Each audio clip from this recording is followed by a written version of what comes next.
trying to tell me Bolsonaro tested positive.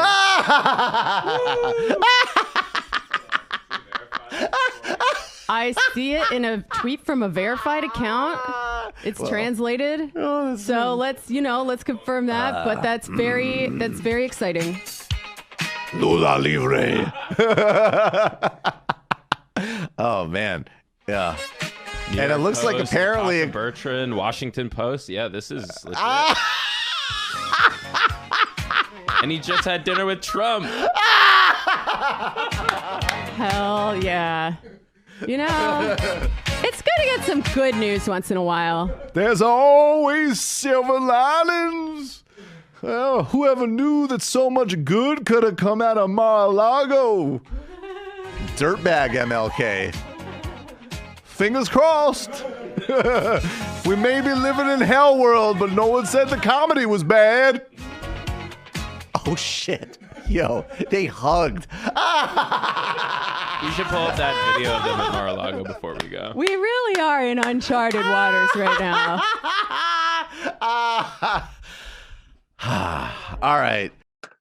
All right. My name is Ben Burgis. This is Give Them an Argument, Episode 8. In just a moment, I'm going to be speaking to Paul Prescott about a excellent and really important article that he wrote in Jacobin about the Trump administration's war against organized labor. After that, we're going to have a panel with Harvey J.K., returning champ, Daniel Bessner, and Sean Goody about Eugene V. Debs and what the socialist left can learn from its early history. And then, of course, Outlaws and Revolutionaries with David Griscom. If you have any questions, either for the panelists or, at the end, please, for those of you in the Zoom peanut gallery here, please just stick those in the Q&A. Also, just remind people, as always, that if you join the Patreon for the monthly cost of a milkshake at the 50s Nostalgia Diner in Pulp Fiction, I can get early access to all of these episodes, plus regular exclusive essays and Discord office hours, group voice chats.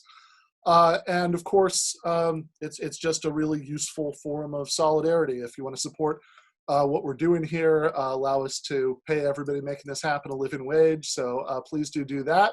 The clip that you just watched was our late brother Michael Brooks reacting to the possibility at the time that Donald Trump would get COVID because he'd had dinner with Brazilian fascist leader Jair Bolsonaro, who of course got COVID. And so I'm fairly sure that would have been Michael's reaction. I'm quite certain that would have been Michael's reaction had he lived to see this news. Even though I'm often more squeamish about stuff like this, I would have texted him with great relish the second that I heard it.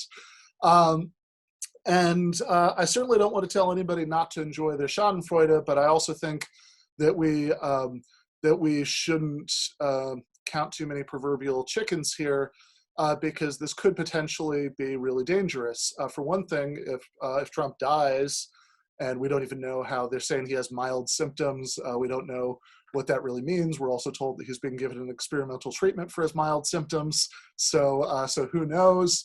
But if he does, and so Mike Pence becomes the default candidate and the sitting president until then, that could actually be worse because he would be a more competent agent of the Trump agenda, and he might even have a better chance in the election. I know I've heard a lot of people say, oh, don't worry about it. Pence isn't charismatic. He doesn't have the cult of personality. So the MAGA faithful wouldn't turn out in the same numbers for him. I'm not sure I buy that, frankly, because I think that if Trump died less than a month before the election, I think the urge to get him posthumously reelected would be a tremendous motivator for the MAGA faithful, and that a lot of suburban moderate Republicans would have an easier time voting for Pence, voting for Trump, knowing that was basically voting for Pence. I think it's a very real concern. Of course, it's all hypothetical. All we can do is speculate, but we can also talk about some of what's at stake in the election one way or the other. Because whether the person doing things like appointing people to the National Labor Relations Board is Donald Trump or Mike Pence, they would appoint union-busting Republicans, as Trump has done. And that's just one example of many ways that this can play out.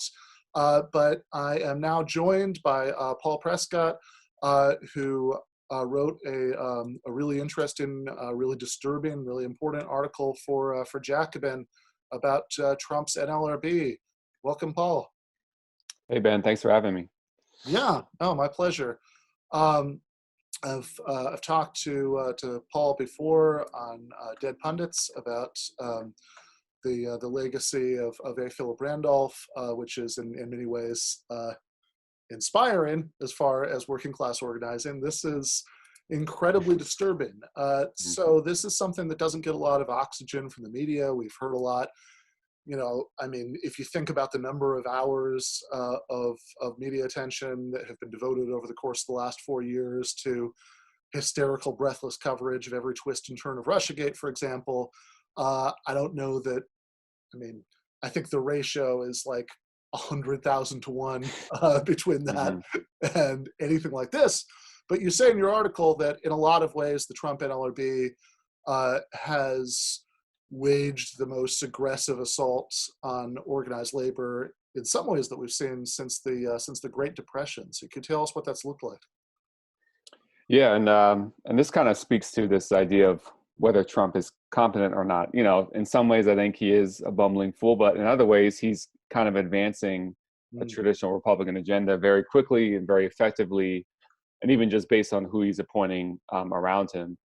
And, just for some context, the National Labor Relations Board was established in 1935 with the Wagner Act, which basically gave workers the right to organize. And this analogy may not be the best one, but you can kind of think of it as like a mini Supreme Court for labor. So, they set precedents and they adjudicate cases that decide labor's future. And, this whole agency is supposed to be something that helps workers. That is the purpose.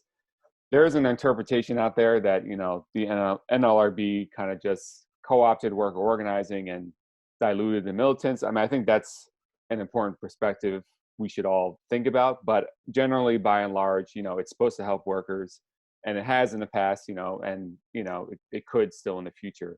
And so, the president is in charge of appointing people to the board. And so Trump has appointed all pro-management people with a background in defending management, no one with any background in organized labor or defending workers' rights. So these are all those people. And the Chamber of Commerce literally had a wish list of 10 items they wanted, that are their priorities for the future. I think they released this list in about 2017. And it included stuff like, being able to give management the right to set bargaining units, limiting communication with workers, limiting what they could talk about over email, things like that. And so this board under Trump has pursued every single one of these wish list items. Some of them they've already completed, many of them they have, others are in progress. So, they're literally doing the bidding of the Chamber of Commerce. I don't know if you want me to get into some specifics. Yeah, absolutely. So one thing you mentioned in the article, for example, is that under previous precedent, union organizers can do things like leaflet in public spaces at their workplaces, right? So, for example, if you go to Kroger, you might see like right outside the store places, which is still store property, but you'll have like the Salvation Army there and stuff like that. Right. And so in the past, that's been seen as something that unions have a right to use for organizing, are those public spaces that are available to other groups. And you mentioned a couple ways in the article that the NLRB under Trump has undermined that. Yeah, there's been some general bans where, they'll still allow the Girl Scouts and the Salvation Army to be outside of, companies and spaces to promote stuff and solicit, but union organizers are not. And there was a specific ruling about cafeterias of public hospitals, which are public spaces. And again, traditionally, organizers could go in there to organize, to talk to nurses when they're on break from their shift. They got rid of the ability to do that. And I have a feeling it was very specific because nurses have actually been one of the few sectors that have been unionizing at a higher rate. Over the past decade or so, and recently there was a big victory by National Nurses United in South Carolina. It was, the biggest union victory in the South in a very long time. So they're increasingly unionizing. Nurses are seeing themselves more as workers and not professionals. So I have a feeling this was targeted at that specifically, trying to prevent this sector from keeping on growing. Yeah, and the NNU, is a particularly good union in terms of campaigning for Medicare for all. Is one of the big endorsers of both Bernie campaigns. Right. So that's particularly disturbing. And you also mentioned the issue that I think might not be on a lot of people's radar, right? It might initially seem a little esoteric, but it's actually really important about defining defining bargaining units, right? So basically, who can be in a union together and right. and bargain together rather than having to go to the employer separately with much less leverage. Right. And this is one thing, the NLRB under Obama, there was a decision in 2011 called specialty healthcare, where, they said, workers and their unions, they have the right to establish what a bargaining unit is. And it makes sense because it also has to do with, the job. Like in my union, in the teachers union, we're in the same union, but technically counselors are in a separate bargaining unit. Nurses are in another one because we have our own issues. So, it makes sense that workers should have that right to determine that. But now, one of the first things this new board did was overturn that decision. So it gives employers the sole right to determine a bargaining unit. And obviously they are going to use that to their advantage. And to give one important example, in 2018, you had about 180 workers at a Boeing plant in South Carolina who voted to join the union. Boeing, as usual, refused to bargain with them. And when the case went to the court, they added new criteria for what could constitute a bargaining unit. And so they basically ruled that that was not an appropriate bargaining unit. So 180 workers that voted for a union could not have a union because of what the NLRB did. And again, this is really unprecedented that they're intervening this directly on the side of the employer. That was one example, but it's been extremely consistent. And there's also, a standard practice. If you're going to overturn a precedent, you would need to at least have some kind of public input, hearings. They've never done any of that for any time they overturn something. And again, it's 100% record on the side of employers. So again, there's no mistaking that this is just an all-out assault on labor. And they know how to use their power effectively, and they're doing it with this board. Yeah, and that the thing about bargaining units, I think it's really worth kind of underlining and circling a couple of times, because if you just take a beat to think about that, if you're an employer and you have a choice between, so what's the subdivision, right, of the people working under me who can bargain as a unit, with me, and then potentially if things go south can, go on strike.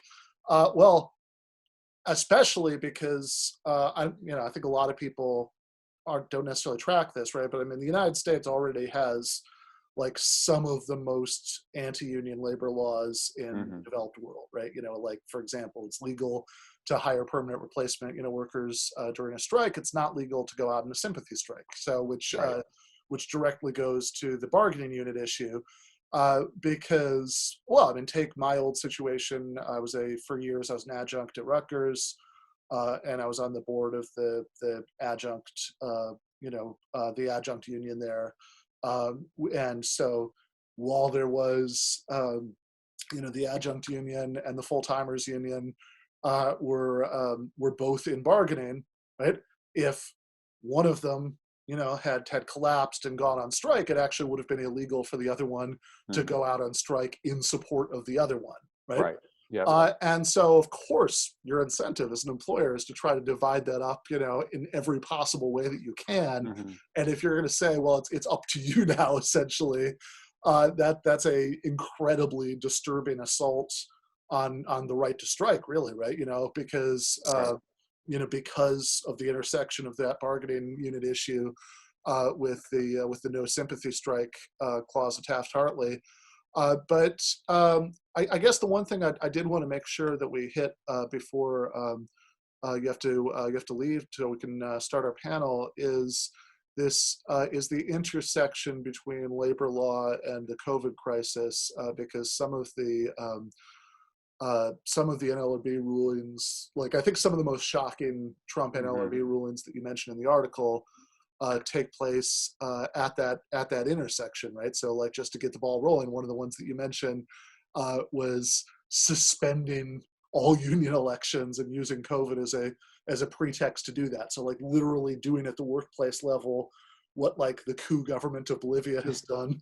Right. Say, oh, nope, sorry, no voting, COVID. Right. Yeah. And, even though these elections could easily be held by mail, and I mean, what's even more disturbing, we all know what essential workers are facing in the workplace. I mean, there's huge amounts of cases of UPS workers and postal workers and grocery store workers. I mean, so the regional directors of the National Labor Relations Board have been told to dismiss COVID-related cases against employers. They said you're not obligated to bargain over paid sick leave or hazard pay. You don't have to bargain over a temporary closure. So it's literally giving employers a free hand, do whatever you want on this pandemic. Workers can't do anything.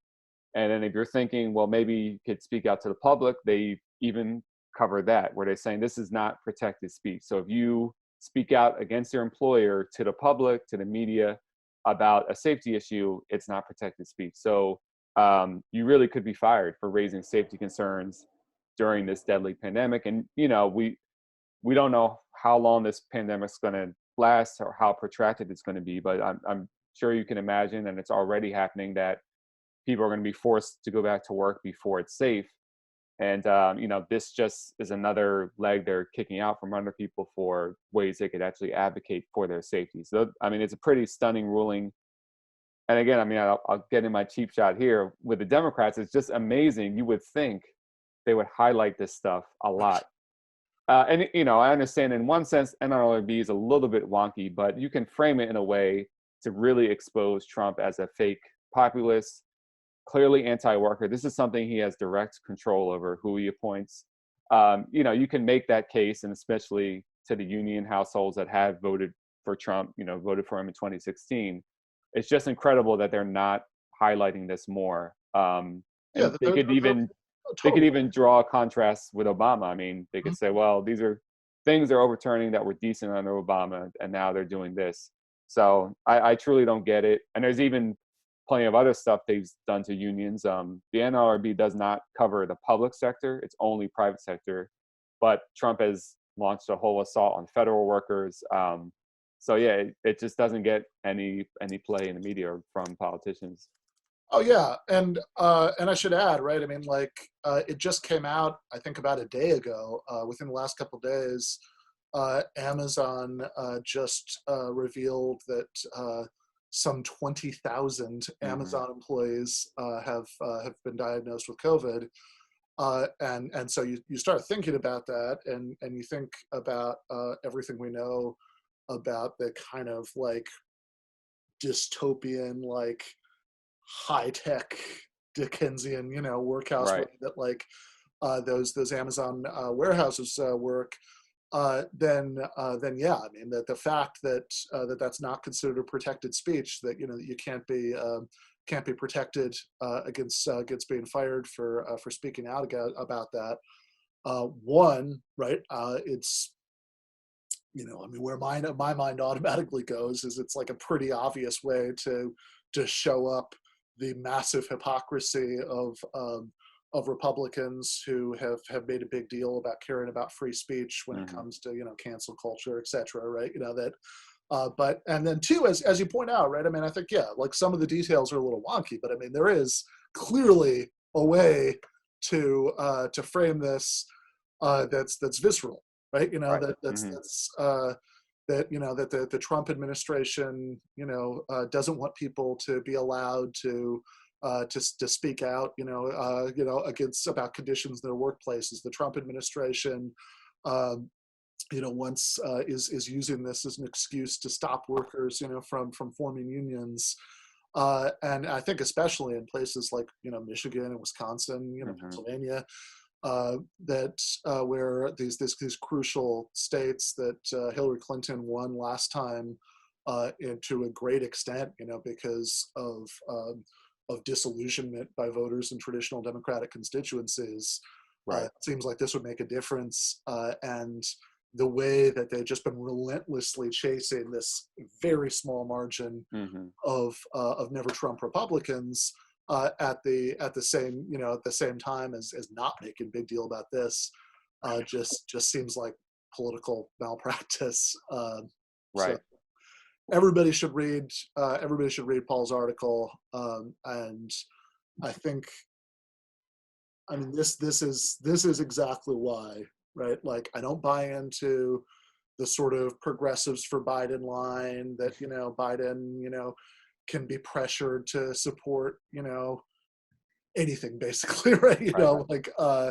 I think we could be absolutely honest about who and what he is, but at the same time, you can acknowledge that that Trump and Biden are both enemies, and you can still make a tactical decision about which enemy you want to be fighting with about which issue.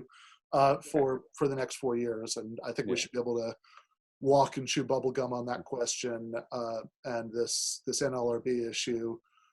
I mean, for anybody, certainly on the socialist left, anybody who cares about class politics, that should be absolutely at the heart of how we think about this. So, could I add one just quick point that I think is important? I mean, another issue, this thing of independent contracting, and personally, I think this is the biggest task the labor movement has to figure out. So when you're classified as an independent contractor, you're not covered by the Wagner Act. And so basically you don't have the right to organize, and traditional, labor law does not apply to you. And Department of Labor has estimated over 30% of workers are misclassified as independent contractors. So getting over that hurdle is huge for labor, for organizing in the private sector. And this board has also ruled that, if you misclassify, even if it's intentional to avoid unions, that nothing wrong with that, no consequences, that's all fine. So that's huge. Just on the labor law point, like we really need to figure out how to deal with this independent contracting problem in this country. So that's central. Yeah, and obviously that was a huge obstacle to organizing even before Trump. But this ruling that you're talking about really creates this massive legal obstacle, because if even being able to prove that their intention in misclassifying you was to stop you from joining a union isn't good enough to challenge it, that really is just flat out saying is like, yep, no, they're just allowed to do this now. Right. So yeah, thank you so much, Paul. Thanks really for having me. Yeah, really appreciate you taking the time. So Paul Prescott. So the article is called "Trump Claims He's Pro-Worker, but His Labor Board is Trying to Destroy Worker Organizing." That came out about a week and a half ago in Jacobin. Check that out. Anything else you want to plug before you go? Not really plug. It's just, it doesn't take that long to vote. And I've been telling people I'm a single issue voter, NLRB, this election. Yeah. So it doesn't have to be a big debate about that. Absolutely. 100% agree. That's also the way that I always frame that if you, there are a lot of, I think, very dubious arguments flying around about the idea that like small numbers of leftists can exercise some sort of leverage, by withholding our votes. I think the historical track record is very bad there. I think that, if I lived in New York, I would do the political equivalent of, smearing some shit on the prison wall, by voting third party. Right. as a protest about just how bad Biden is, but since I do not, right? I will, and I would urge others in swing states to close your eyes and think of the NLRB. But thank you so much, Paul. Really appreciate that. So now joined by Sean Goody, who is a editor at Jacobin, and who is working on a book about Eugene V. Debs. Friend of the show, Daniel Bessner, and returning champ Harvey J.K. to talk about Debs and what the socialist left can learn from its early history, which I think at a time when we've experienced some very real defeats and disorientation. I think if there's ever a time to kind of go back to that and think about that and what this kind of early flowering of socialist politics in America looked like, and what, if anything, we can learn from that about building up an effective socialist left now. This would be it. Thank you guys so much for coming. Thank you. Yeah, thanks. Thanks, Ben. Yeah. So a couple of weeks ago, I had Thomas Frank on, and we're talking about previous third-party effort to the Socialist Party, the People's Party, where the word populism comes from, and that's and that is maybe like a good kind of entry point, to the story here.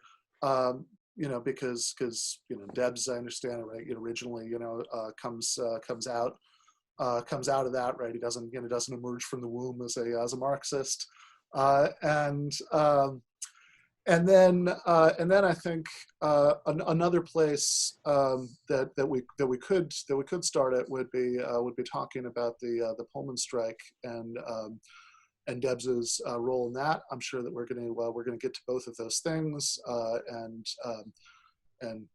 Daniel Bessner fills us out here with giving us some background about the European socialist movement that was influencing the Americans. But I guess let's start with Sean, right? So what made you interested in looking back at this history and writing about this now? Yeah, I mean, I'd been interested in Debs for a long time, and I guess in thinking about my own sort of journey to socialist politics, Debs played a pretty big role in that. I remember reading Nick Salvatore's really excellent biography a while ago now, and reading him and others was pretty formative for me. So I've been interested in Debs for a while. I think it's probably for two reasons. One is just like that it was a really successful, by American standards, was a very successful movement, successful socialist movement. It was a genuine mass movement of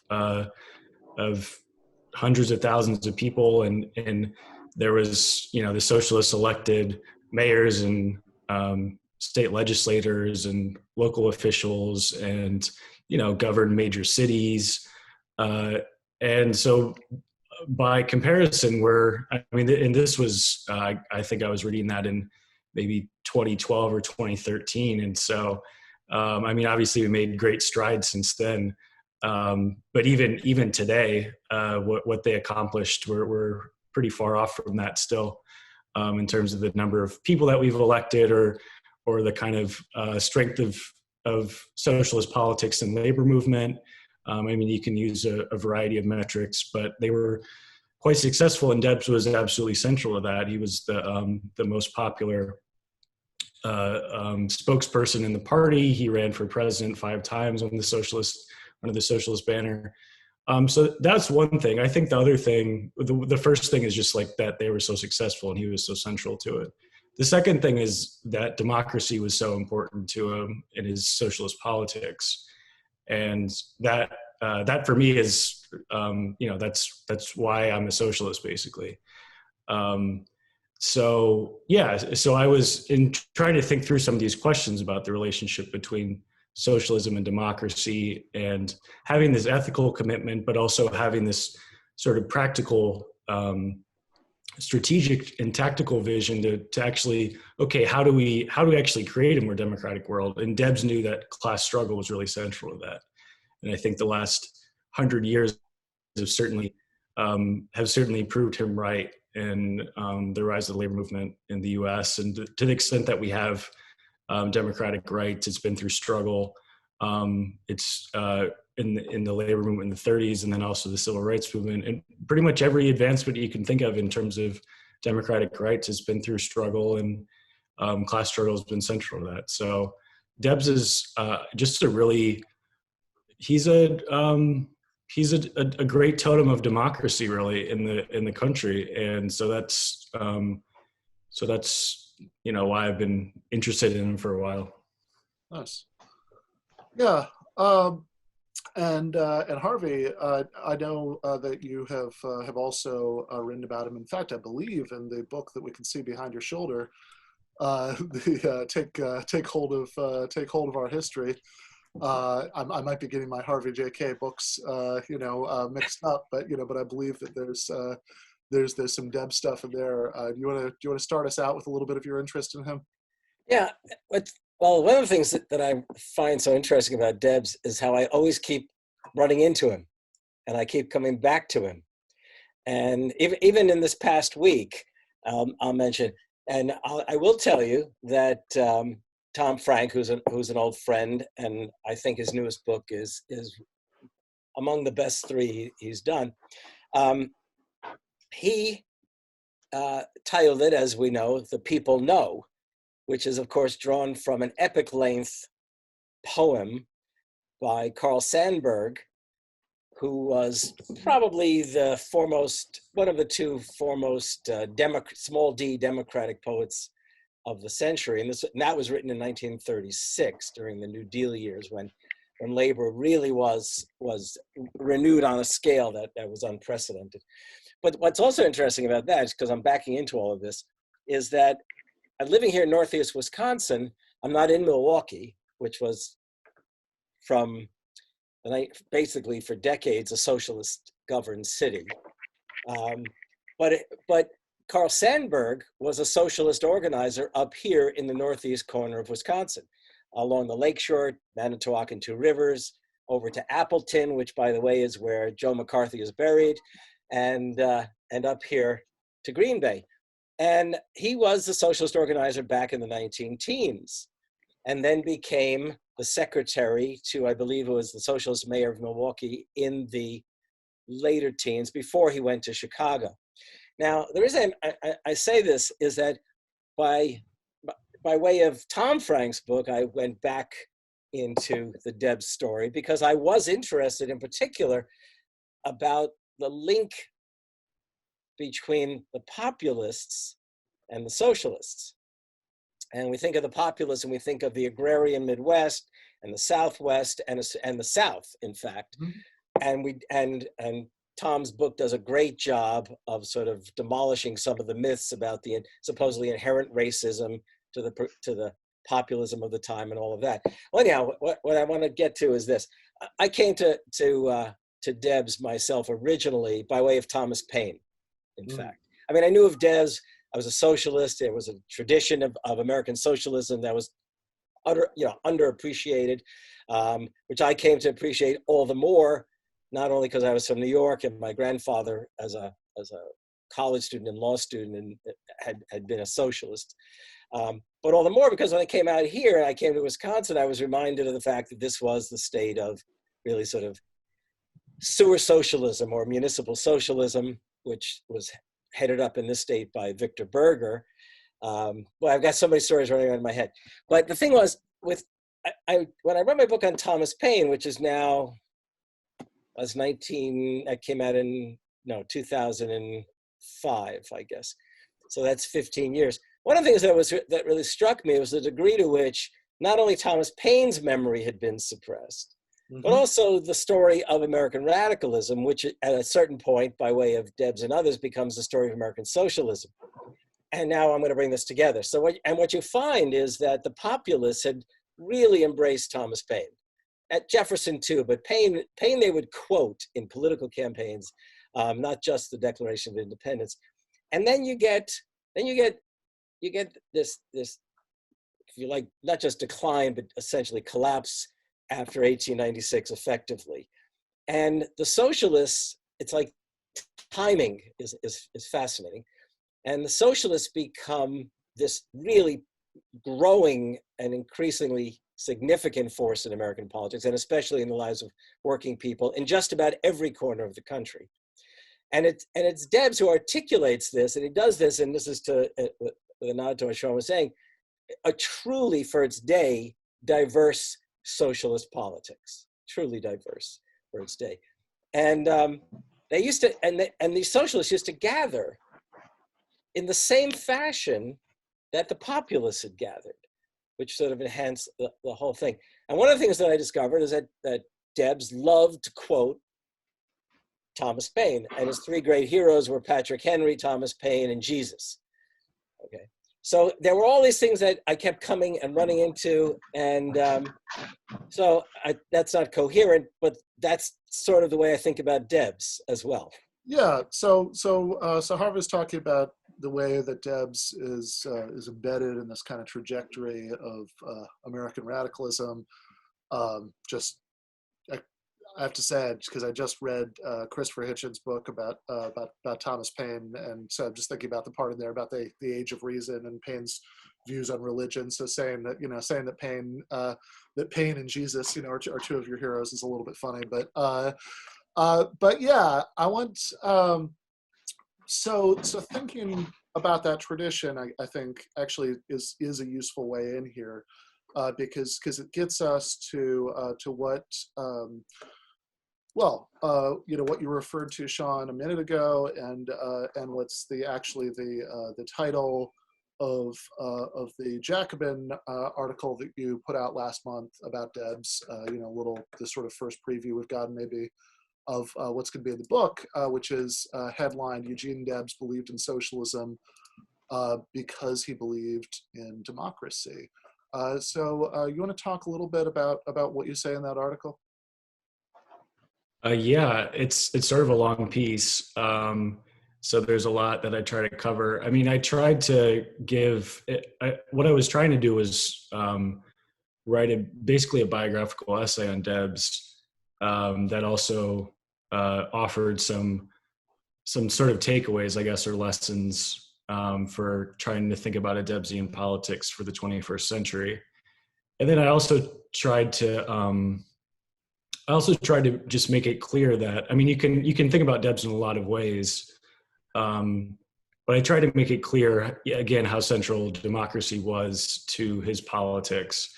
And so, yeah, I guess I can try to briefly talk about it. So Debs was born in 1855, and he sort of matures along with, again, I'll shout out Nick Salvatore's book again, because it does a really excellent job of showing this, but he sort of grows up with industrial capitalism in the US, and his politics are really shaped indelibly by that. And so he has these, from a young age, he has a kind of strong democratic, small d democratic commitments. And he goes to work on the railroad when he's 14. And he gets involved in trade union politics. He's rather moderate when he's younger. He's a pretty moderate trade union leader. And really the thing that pushes him to the left, not immediately to socialism, but to a more radical politics, more radical trade unionism, you could say, is just seeing up close the despotism of industrial capitalism, the way that it presses workers into really severe relations of domination at the workplace. And then also the way that when they try to fight back through labor action, the state is sort of called in to help repress their rights really at the workplace, and just their right to have control over their lives. So he sees this. You shouted this out, Ben. He sees this. In a number of places, but he really sees it in the 1894 Pullman strike, and he helps lead that. This is a strike of the workers that build the Pullman luxury cars outside of Chicago, a company town called Pullman, named for George Pullman, the leader of the company. And this produces this massive strike. Debs is the leader of it. He ends up being jailed for his participation, along with other leaders of the ARU, the American Railway Union, which is a really important union in labor history, and it's one of the first industrial unions. So it's organizing workers not by craft, but actually is organizing everyone in a given industry. So it's seeking to actually bring workers together to sort of exert their power collectively, rather than just like thinking of themselves as a brakeman, or like the other jobs you could work on the railroad, and sort of bringing people together to do that. So the Pullman strike was central, and then he basically moves to socialism around that time. It's sort of unclear exactly what happens. There's like a lot of mythology around when he actually became a socialist, but we do know that he publicly declared himself a socialist on January 1st, 1897, in a letter to the ARU membership.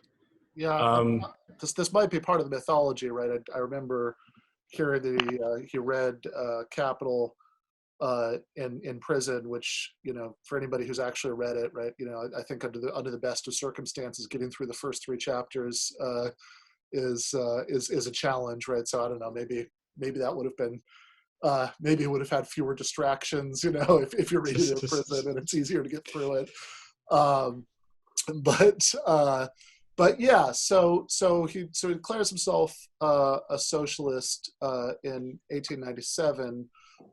And actually, this might be a good time to kind of take a step back to what that what that means for him, what the sort of global socialist movement that he's identifying with looks like, and how that ties into this like deeply radically democratic vision.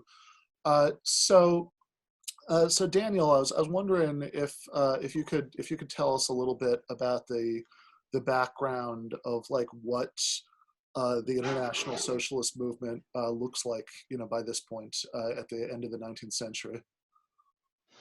Sure. And just before I do that, I just want to say that it's good to see everyone. Sean, I think this is the first time we've seen each other, and Harvey, it's good to see you, and Ben, it's good to see you as well. And I've actually also come across Debs in my own work, which focuses a bit more on a later period, just because, of course, Woodrow Wilson's arrest of Debs is, I think, one of the most crucial events of the 20th century in the terms of the history of the American left, is that it really cuts off socialism, or strangles socialism in the crib. And you guys who are more specialists on Debs could correct me if I'm wrong, but I believe in the 1912 election, he won something like 12% of the vote, which is a pretty substantial amount for, a non-major party candidate. And I think that this is a warning, just when we're thinking strategically, and Ben, I know you and I are obsessed with that, just thinking strategically about like the ability of state power to really,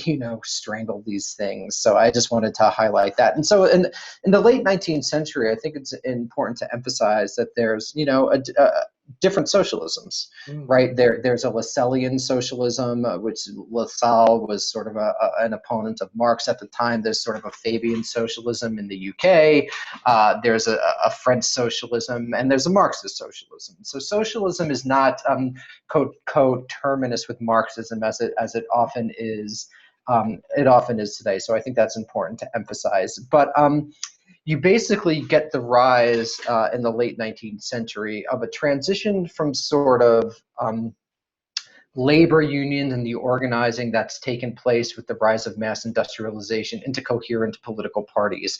And you get various responses to these political parties. So, for example, Bismarck passed so-called anti-socialist laws, which essentially prevents the socialists from being a political party in a variety of ways and tries to strangle socialism, but doesn't quite work. And different countries have their own different histories with that. But you also really get the beginning of this sort of transnational recognition of an international working class movement.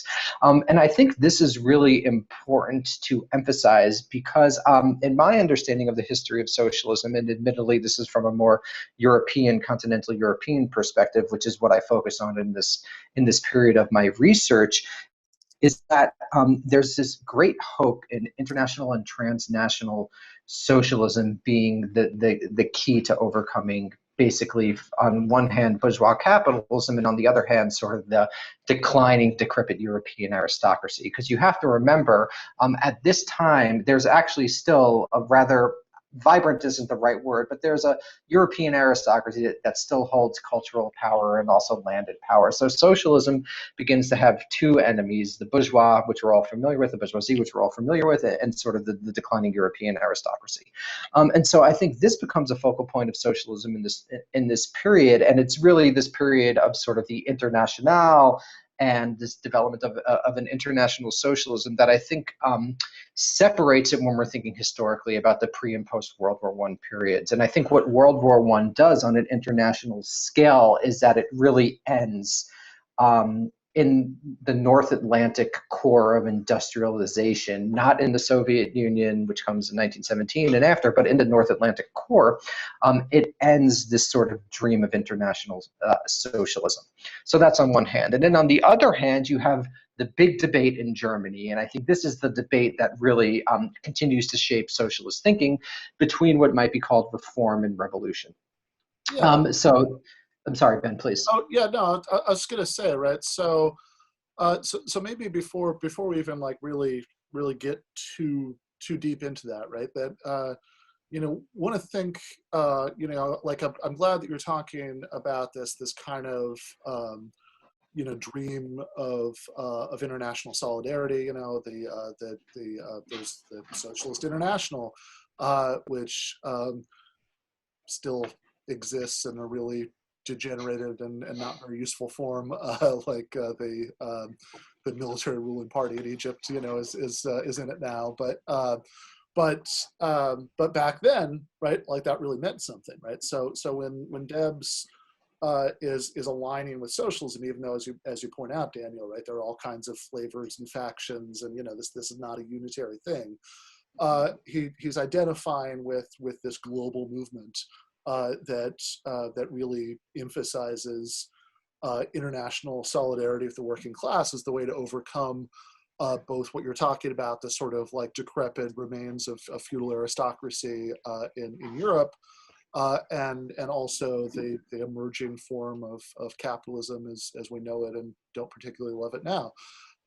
And earlier, Sean was talking about seeing this kind of the sort of extreme forms of domination, right, of workers by capitalists, and so any form of anybody who's a socialist, right, in 1897, because it's almost hard sometimes to think your way back to this, because now obviously it's been over for about 30 years, but we had several decades of the Cold War before that, and what socialism meant to many people was pretty severely distorted by the authoritarianism of the Soviet system.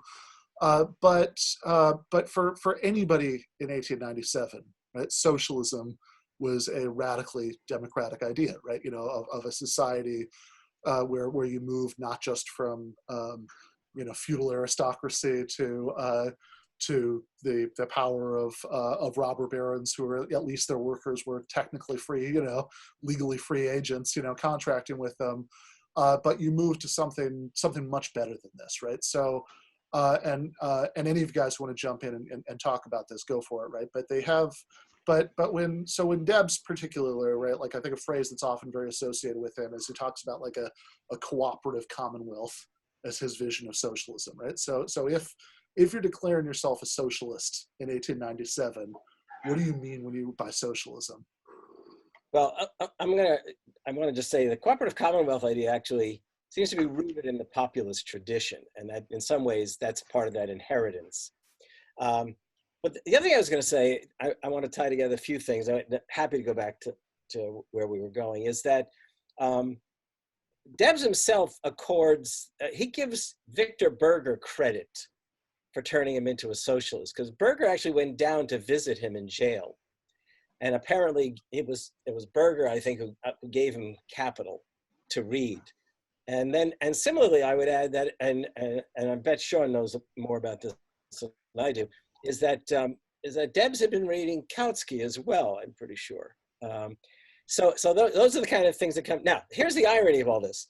So Berger turns Debs into a socialist and a Marxist. But Berger himself and Debs come to represent, in the American world, the two sort of versions of socialism that had been emerging in Europe. And this is something I know we'll get to later, but I just want to point out that it's the Berger tradition of socialism that actually has a much greater impact on the story of American socialism later. And by the way, I don't say that with great affection for Berger. My affections are with Debs in that moment. But the socialist mayors of Milwaukee, they come all the way into the 60s. And that's the Berger tradition. So in other words, the socialist politics in Milwaukee does not get crushed by the Cold War, because it was building of socialism within capitalism, which I think we'll need to talk about later.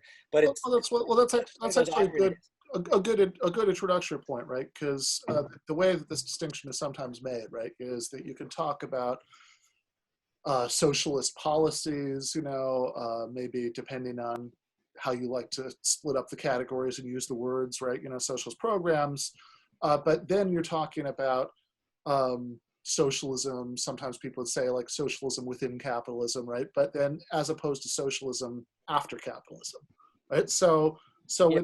when somebody like Debs is talking about the cooperative commonwealth, right, which might be a phrase that means slightly different things in slightly different iterations, right?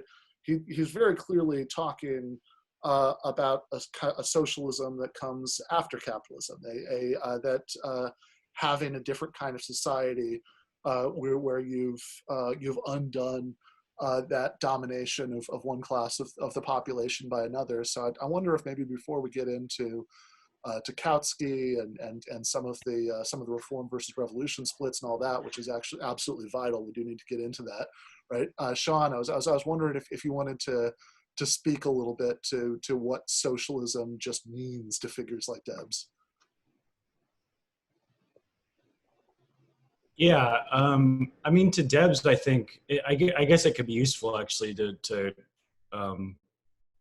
go back to what Harvey was saying. It is useful to sort of contrast, by way of definition, just contrast what Debs thought compared to what Berger thought, because they did have rather different views.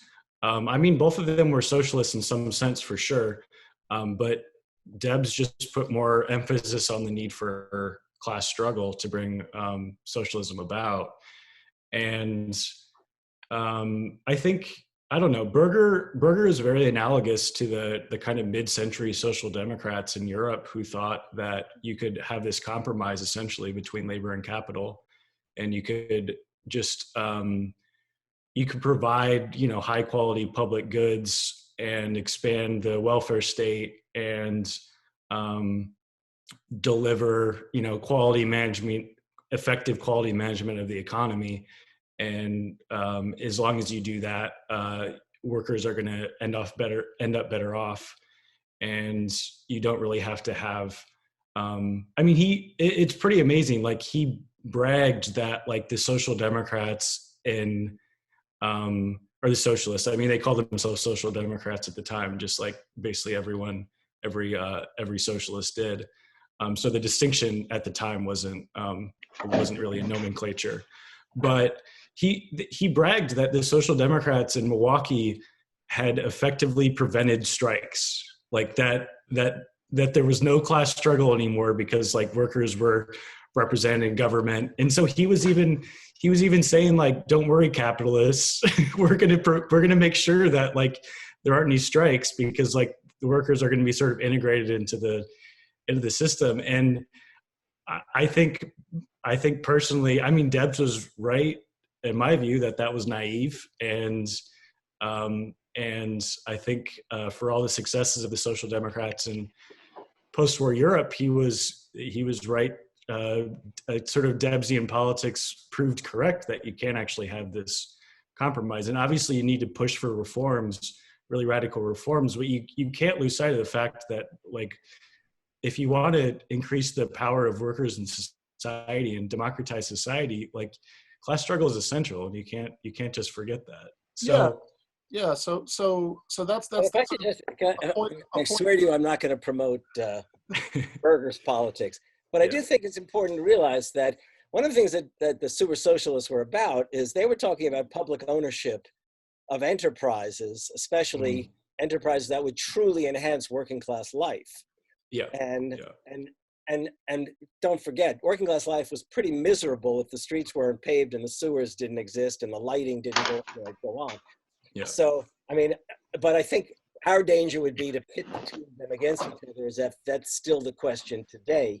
And there aren't other ways of cultivating socialism, because one could argue that at least Berger understood that social democracy was a really effective way of defending workers' interests and actually educating them to the possibility of a far more in favor of what Sean's been calling for, far more small d democratic society.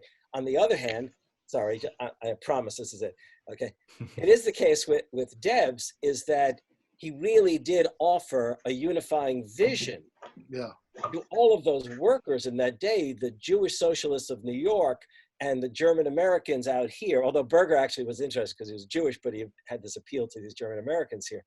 And then you can go across the country and see the degree to which Debs was offering a vision that enhanced the struggles that folks like the sewer socialists in the Midwest cities, and say later, if you like, liberals and social democrats in New York and elsewhere could really build upon.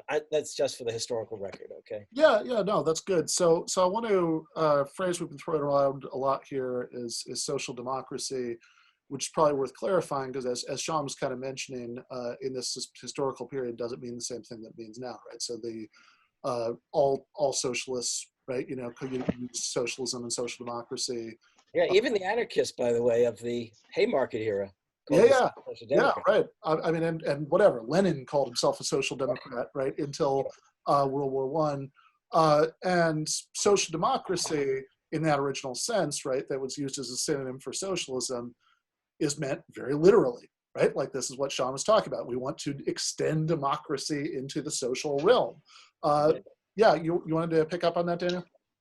And this is the big issue, right? Because what happens over the course of 1890 to 1940 is that there's several crises of Marxism, right? So Marx is basically like, once the working class is empowered, there's kind of a functional relationship to actually existing socialism. But by the late 19th century, this doesn't happen, right? It historically, empirically doesn't happen, right? So this presents the first of, I think, a very important crisis for Marxism writ large internationally. And this leads to the first sort of major revolution in what would come to later be called Western Marxist thought, as diverse from sort of Soviet communism. But this divide doesn't actually exist yet, just like there's no divide between social democracy and communism until basically the splitting of the German socialists in World War I.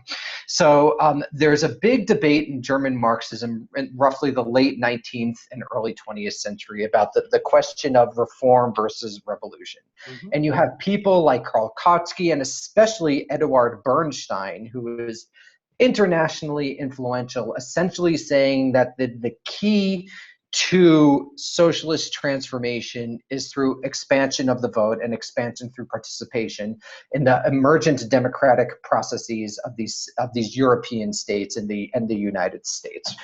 So of course you have to remember, let's just take the United States. Women don't have the vote until the 20s, right? So there's like massive numbers of people who aren't enfranchised throughout Europe and throughout the United States. So then what becomes sort of the leadership of the German socialist movement, and I think it's important to emphasize that this socialism is not necessarily just a party, but a movement.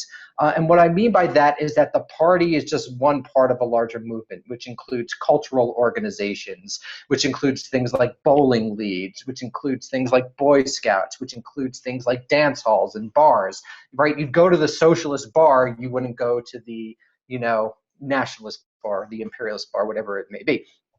So the idea, though, is that the goal of socialism is supposed to be, at least through the people who run the movement in the North Atlantic core, is sort of participation in the democratic process. And then there are people who very much disagree with this. Many famous socialist thinkers, Luxemburg, Lenin, of course, disagree with this, what they view as sort of this ameliorative program. But this is, I think, what becomes the center of what might be called organized socialism. So I just wanted to emphasize that point. Yeah, and I do want to point out, by the way, just to defend the honor of my boy Karl Kautsky, so this split we're talking about here, which mirrors itself in the American context, right? But is most explicitly happening probably in German social democracy. Which is the heart of the socialist movement. I think it's important to emphasize that until the Soviet Union, international socialists looked to Germany. That is the sort of framework through which people like Debs all over the world, Lenin, they're looking to Germany, because Marx says it's the heart of the Industrial Revolution in continental Europe, and also Marx was German. So I think that's also important to emphasize. Right, absolutely. I will oh, sorry, Harvey, go for it. I don't think Debs quite bows to German social democracy. I mean, the thing about Debs is he remains very, very firmly a part of, in his mind, this kind of he's a socialist, but he really is a part of this American socialist tradition that's emerging. And I'm not disagreeing. I would just dissent on the degree to which Debs does that. Okay? Well, I take your point just very quickly, Ben. I take your point. Debs, you're the specialist, but I would say, like, as Daniel Rogers shows in Atlantic Crossings, Germany is this space where Americans and other people really look to.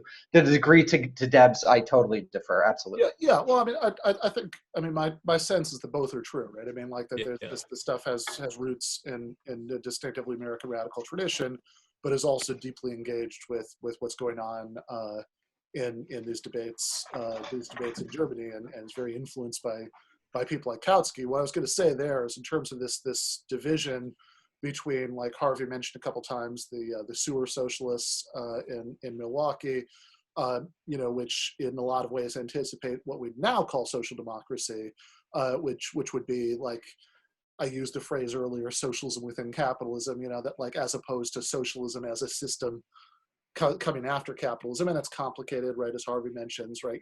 These guys were all about public ownership, but in that debate playing out in Germany between Bernstein, who is really advocating this view that the sort of gradual process of reforms is actually more important than this kind of end state goal of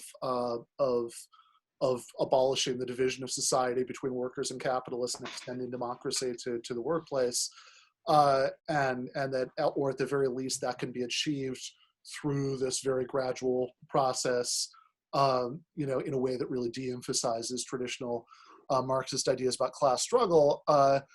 In that debate, Kautsky is on the side of fairly orthodox Marxism. That if you read his book, The Road to Power, he's defending Marx and Engels' ideas about class struggle and the importance of a rupture with capitalism. He doesn't have the same position as somebody like Rosa Luxemburg, there is a real difference there, right? But it's a three-way debate rather than a two-way debate, which Yeah, and Ben, important. yeah, no, Ben is, you're exactly right. I think what's important to emphasize here is a lot of this has to do with fairly parochial debates about what type of party you're going to have. Is it going to be a Klassenpartei or a Volkspartei? Right. And so like this is the question, right? Are you going to try to have cross-class alliance within a socialist party, or are you not going to have cross-class alliance? And Bernstein is very much on the side of a cross-class alliance in a way that Kautsky is not. I think that's another important thing to underline. Yeah, and so Kautsky is emphasizing parliamentarism, but in exactly in a way that's still very tied to class politics and the necessity of this kind of rupture from capitalism, which in a lot of ways, right? I mean, just to put my own cards on the table, I think is kind of the exactly right bowl of porridge there, that is as far. Yeah, and I just want to throw as far as how to think about this, but Harvey, go for it. The American context. This is not American exceptionalism. Okay. Yeah. Okay. But there is something actually rather exceptional in these circumstances in a very material way, and that is that the German peasant class, okay, which was more of a farming class in the West and more of a truly peasant class in the East.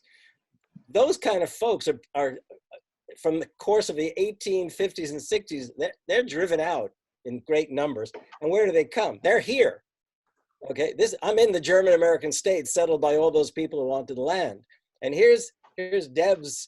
Now Burgis he's urban, but Debs is very much attached to populism, very much attached to the Southwestern socialists who combine sort of an agrarian and a industrial kind of socialism. And then to throw into the mix, because I'm in the state which gave birth in some ways to the capital P progressivism, you've got progressive politicians who are actually the ones really pushing a kind of middle class, sorry, for lack of a better term, a kind of middle class democratic politics. And one of the things that the sewer socialists figured out is they could actually cooperate with the progressives. Okay, so it sort of complicates the entire socialist experience. I'm speaking for the Midwest, okay? And so, but actually out there in the Northwest, the progressives and the socialists had to cut their own deals, I expect, so. Yeah. Just very briefly, and of course, there's, as Harvey knows better than I, there's right-wing progressives, there's left-wing progressives. The progressives have different relationships to different immigrant classes. So it's I just want to emphasize, like he said, it's just a very locally contextualized thing in a lot of ways. I don't know if can you help me out? I don't think there's a counterpart to that on the continent, the progressives. No, they're liberals. They're sort of liberal technocrats would be the closest thing you get. Because the progressives are so shaped by immigration, I think, in the response to immigration in a way that just doesn't happen in Europe. Right.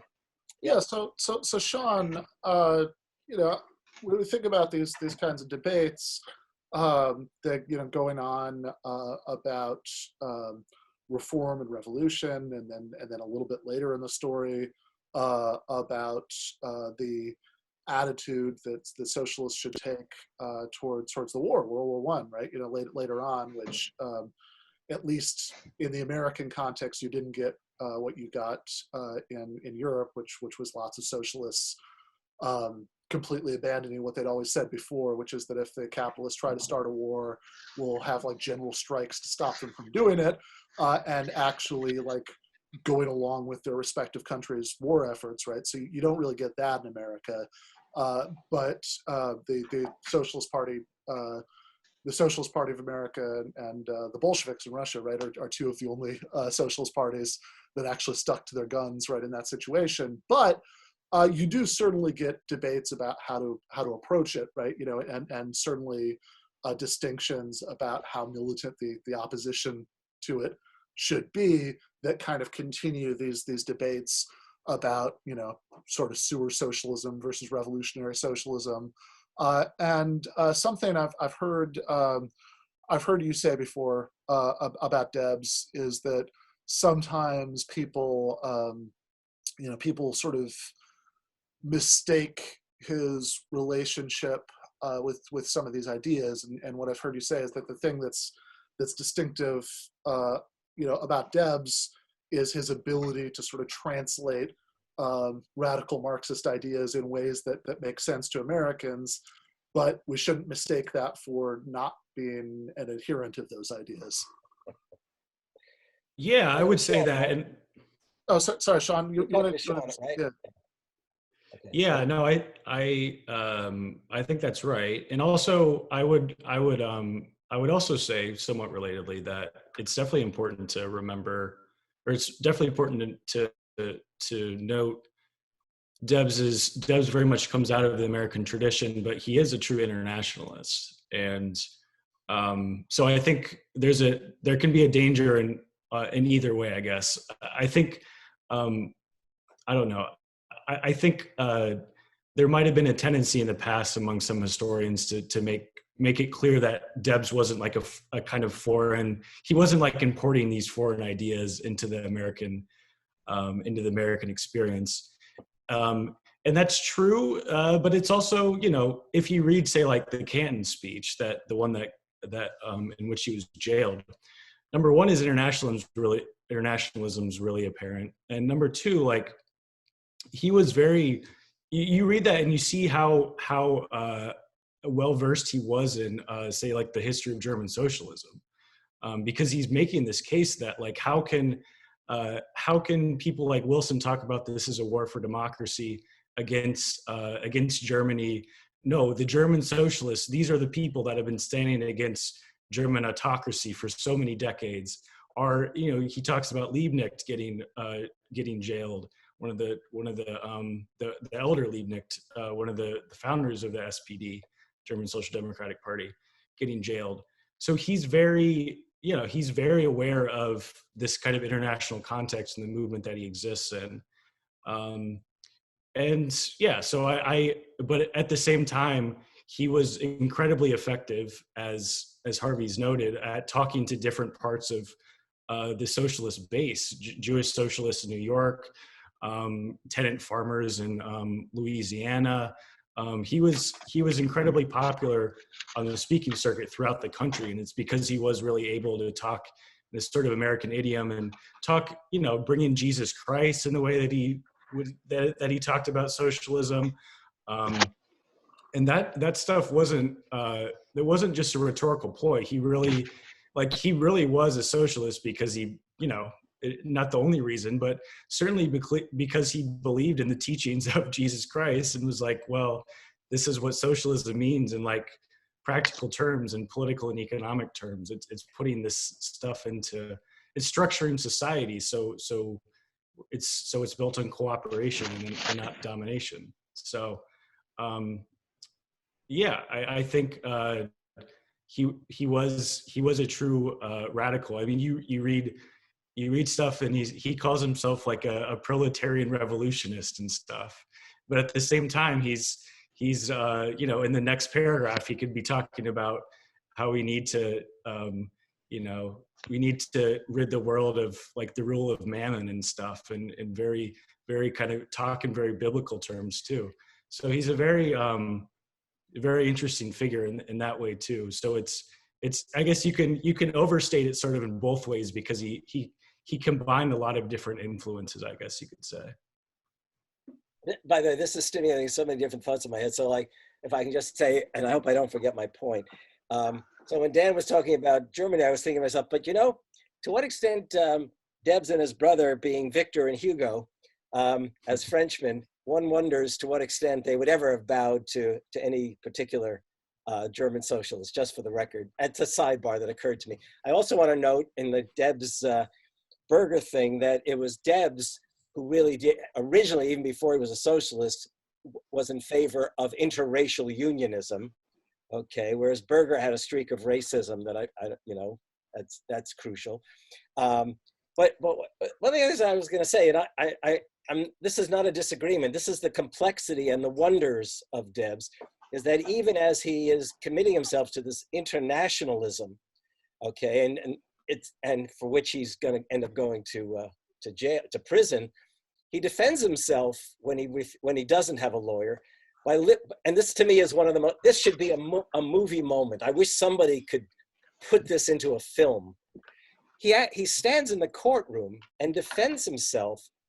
Did I already talk about this with you, Ben, the last time I was on? He calls into the courtroom these American radicals from the revolution, well, Thomas Paine, all the way through to Abraham Lincoln. He defends himself with Lincoln by the fact that Lincoln opposed the war with Mexico. I mean, he brings them in one by one, and you can imagine it would be this great sort of 1930s black and white film with these ghostly images, if they produced it that way, in which all these American revolutionaries are standing alongside him in the courtroom.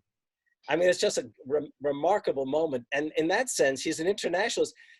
Sorry, you know, I'm a Paineite on this stuff. He described himself in Paine's own words as a citizen of the world, okay? So, oh, sorry, I'm listening to you guys. I can't tell you how much fun it is to be with younger people. Because I didn't tell everyone, but I actually retired from teaching this summer because I couldn't stand the thought of doing online teaching. So I figured I thought it was so you'd have more time spent. I could step out and hang out with you guys on Zoom shows. Yeah. So I'm glad you brought us up to the Canton speech and World War One, and so because actually I thought maybe Daniel you could kind of fill us in on some of this because World War One is an incredibly crucial turning point both for the international socialist movement and for this fledgling socialist party in the United States that had, as Sean points out earlier, had some really impressive successes very recently before that, right? Like in the 1912 election, for example, and of course, as we know, right, spoiler alert, never kind of achieved the sort of permanent mass status as labor and socialist parties in other countries, right? But was certainly well on its way to that by then. So what is the outbreak of World War One due to the socialist movement globally? Sure. So basically, that's the second big crisis of Marxism. And I think we're actually still, in a real sense, living in the hangover of that moment. Because, Ben, as you mentioned earlier, the big dream of socialists before World War One is that no way is the international working class going to fight each other in Europe to defend the prerogatives of the declining aristocracy and the rising bourgeoisie. But of course, this not only doesn't happen, but the German socialists actually endorsed the war in the Reichstag. And the German socialists endorsing the war has the effect of splitting the socialist movement into effectively two parties: the SPD, the Social Democratic Party of Germany, and the USPD, the Independent Socialist Democratic Party of Germany, which is essentially anti-war. So that's one. There's a splitting of the socialists, and so therefore German socialism turns against each other. And so you have throughout the 1920s and the 1930s the communists and the socialists fighting each other to the degree where some of the socialists actually align with nationalists to essentially off communist leaders, and that they're not really able to come together against Hitler in a meaningful way. So this was really obviously a bad thing that happens. Second, the World War One, and particularly the total collapse of Russian society, essentially prevents an opening for the Bolsheviks to seize power in what is initially a coalition and then eventually to overtake the Russian government in 1917, taking Russia out of the war. But also, more importantly, particularly as the German socialist movement is split, moving the center of gravity of international socialism east from Germany to the Soviet Union. And this is a big thing because you have to remember, Marx is really, let's say, bullish on German socialism. And there's some comments and letters to Vera Zasulich late in Marx's life about Russia and communism and Russia and socialism. But I think this is like very old Marx. I don't think it's actually central to his theory. But what happens is that the Soviet Union, a peasant society, is the first society to be truly taken over by a quote unquote proletariat revolution. Now, people will argue and continue to argue about to what degree is a Leninist vanguard party representative of the real proletariat. But let's leave that to the side. The important issue is that international socialism essentially becomes international communism with the rise of the Soviet Union in 1917. So you have this split between what would later be termed by historians Western Marxism, essentially Germany and West, and Eastern or really Soviet Marxism, which is essentially east of Germany. And there's, of course, an Orientalizing thing going on here where Western Marxists are essentially trying to sort of other Soviet communism is not in the Marxist tradition, which is related to Cold War politics and blah, blah, blah. I won't go into that. But essentially, all the major thinkers that most people here are probably familiar with, people like Walter Benjamin, people like Theodor Adorno, Max Horkheimer, these are people who are responding to the failures of World War I, which is why, I'll stop this, but this is really interesting. This is why in the 1920s, Marxism begins to be complemented with new psychological theories. You have Gramsci on one hand, which is a focus on culture, and then you have the introduction of Freud into Marxism as undertaken by the Frankfurt School, because they're basically trying to explain why did the workers fight each other, and if the material conditions of production actually said that they shouldn't fight each other, they have to turn to psychological explanations. So by the 1920s, orthodox, or what would be lambasted as vulgar Marxism, becomes less and less of a thing as sort of a psychologically informed Marxism begins to go throughout the world. And I'll let the specialists on Debs and American socialism speak about that. But this is a real break in the history of international socialism. And we're still living in that overhang, I think. Yeah, because when I was your age, I was a Gramscian specialist, and I want to defend him against any accusations of psychologism, okay?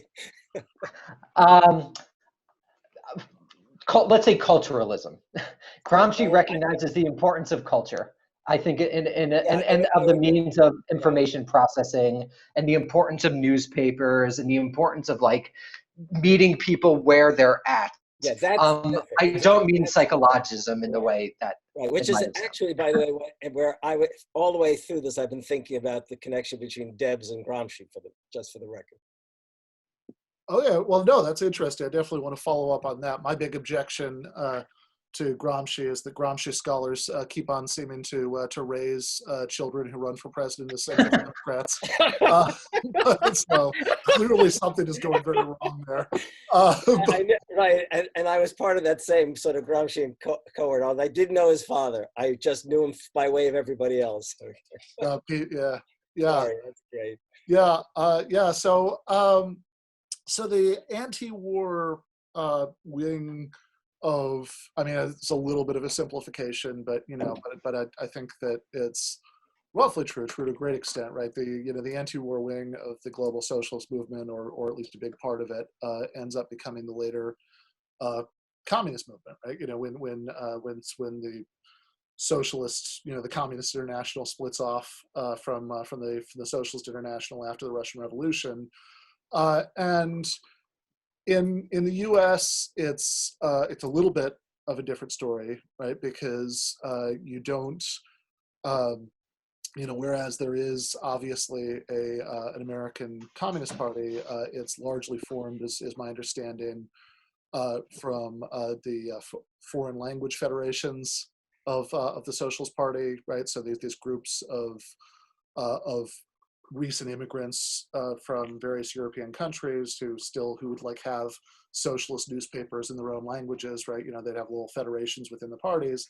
These were really the bulk of what became the American Communist Party. And you have a lot of radicals among native-born or people who might not be native, whatever, more culturally integrated, American socialists who don't join the Communist Party. Debs doesn't do that, right? Even though his initial reaction to the Bolshevik Revolution was support and solidarity, right? I think he actually says somewhere, from the crown of my head to the soles of my feet, I'm a Bolshevik. So I guess I was wondering, Sean, if you could start talking a little bit about both about Debs's reaction to the outbreak of World War I, and why that ends up landing him in prison, and then more generally what that does to the American socialist movement. Sure. Yeah. I mean, it was a pivotal moment in international socialism and in the U.S. as well.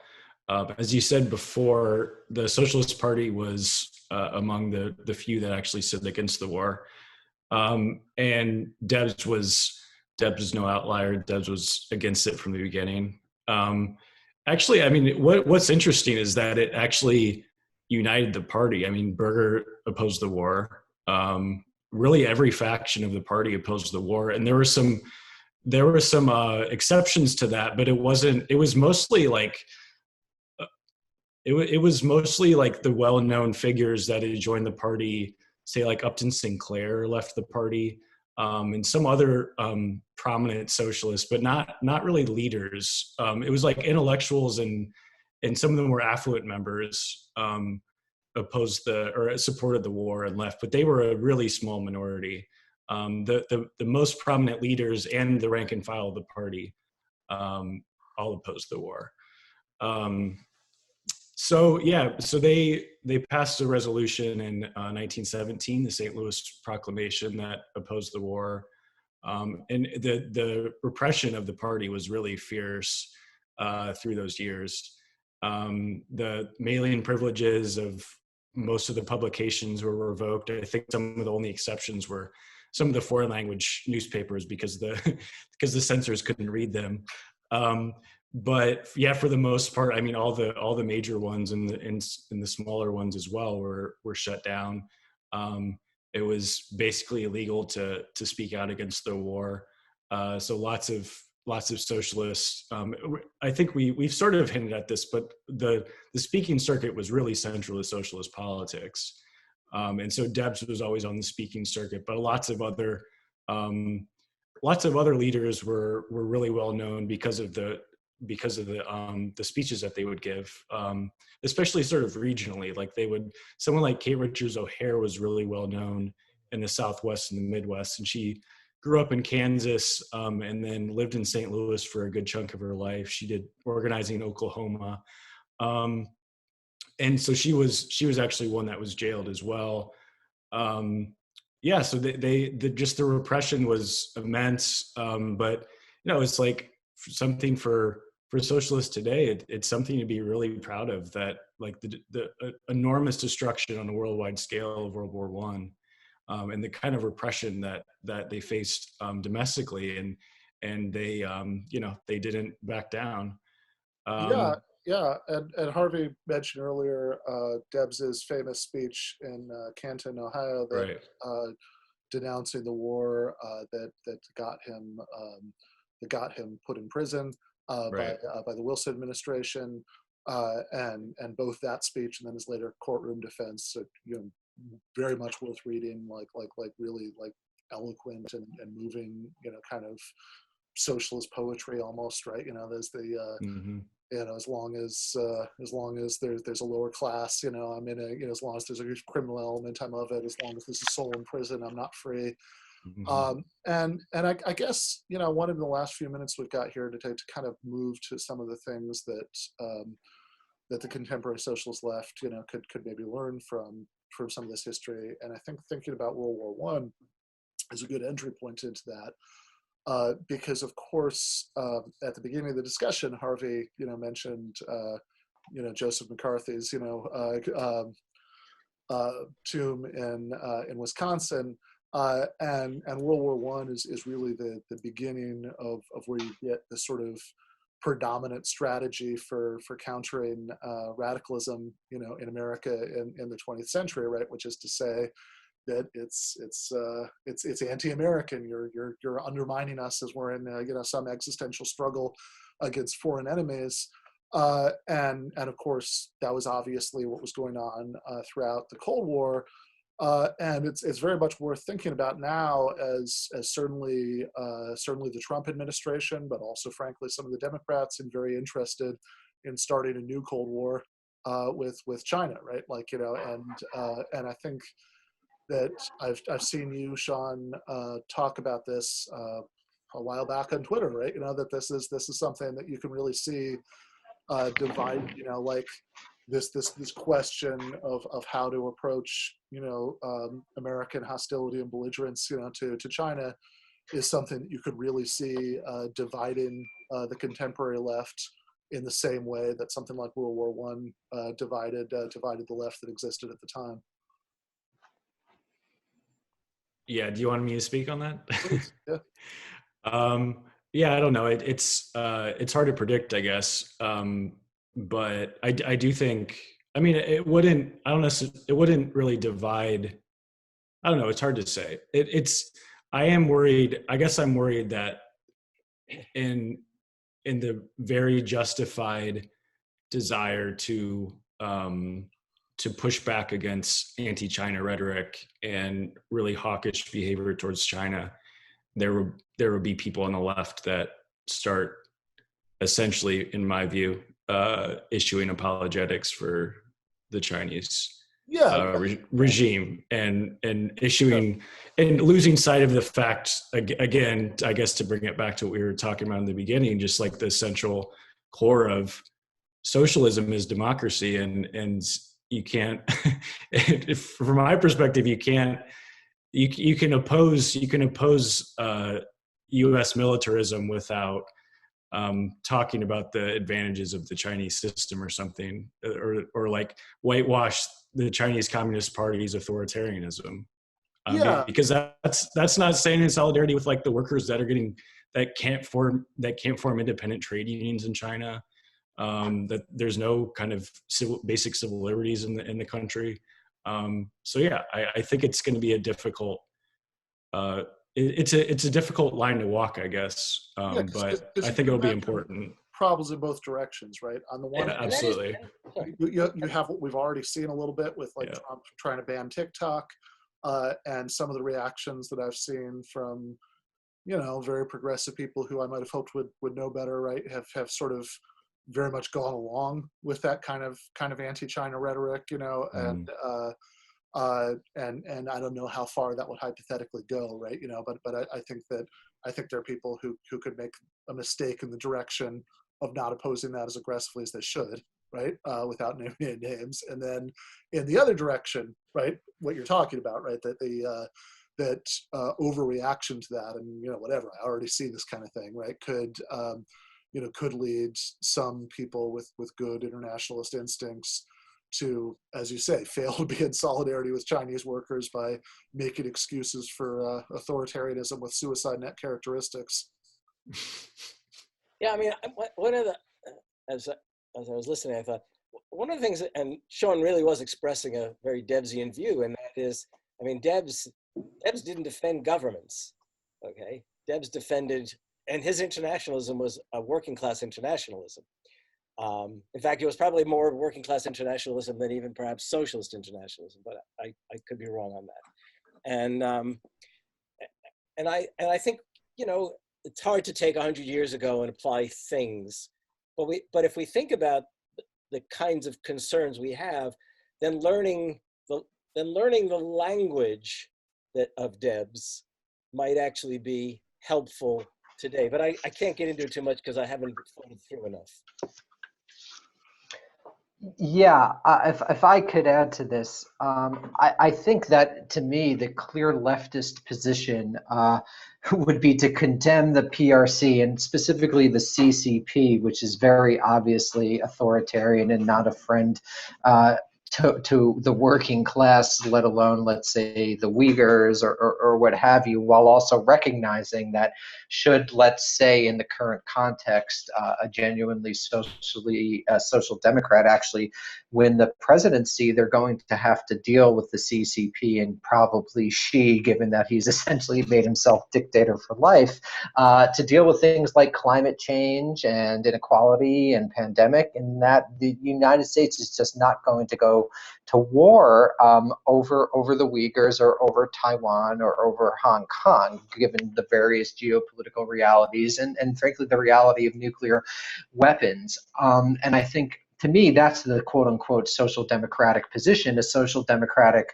internationalism tempered with what international relations theorists call realism, I would call a classical realism, which is actually a theory of IR created by ex-socialists for a variety of reasons. But I do think that, and I'd be curious to hear what you guys think, there's a very sincere confusion on the left generally about the importance of socialism, of democracy to socialism. So as Sean probably knows, Jacobin published an article essentially saying that socialists want civil liberties, to be a part of a socialist society. You're talking and about that Matt McManus' piece? Yeah. And so that got a lot of pushback, and which strikes me as so bizarre because people seem to associate sort of liberties like the freedom of press, freedom of association, freedom of speech as bourgeois capitalist. And I think that to be honest, to be frank, it seemed mostly like 19-year-olds on Twitter. But, I think it's important that we do educational work right now to make clear that liberal rights, in actually existing capitalism, they are used to defend capitalist interests, but liberal rights, qua liberal rights, are good things. Democracy is a good thing. You should be able to, have freedom of conscience, freedom of speech, freedom of choice. So I think that'll actually be a thing going forward, and hopefully if that educational work is done, people won't, in my opinion, very mistakenly and misguidedly valorize the CCP, which is no friend to socialism.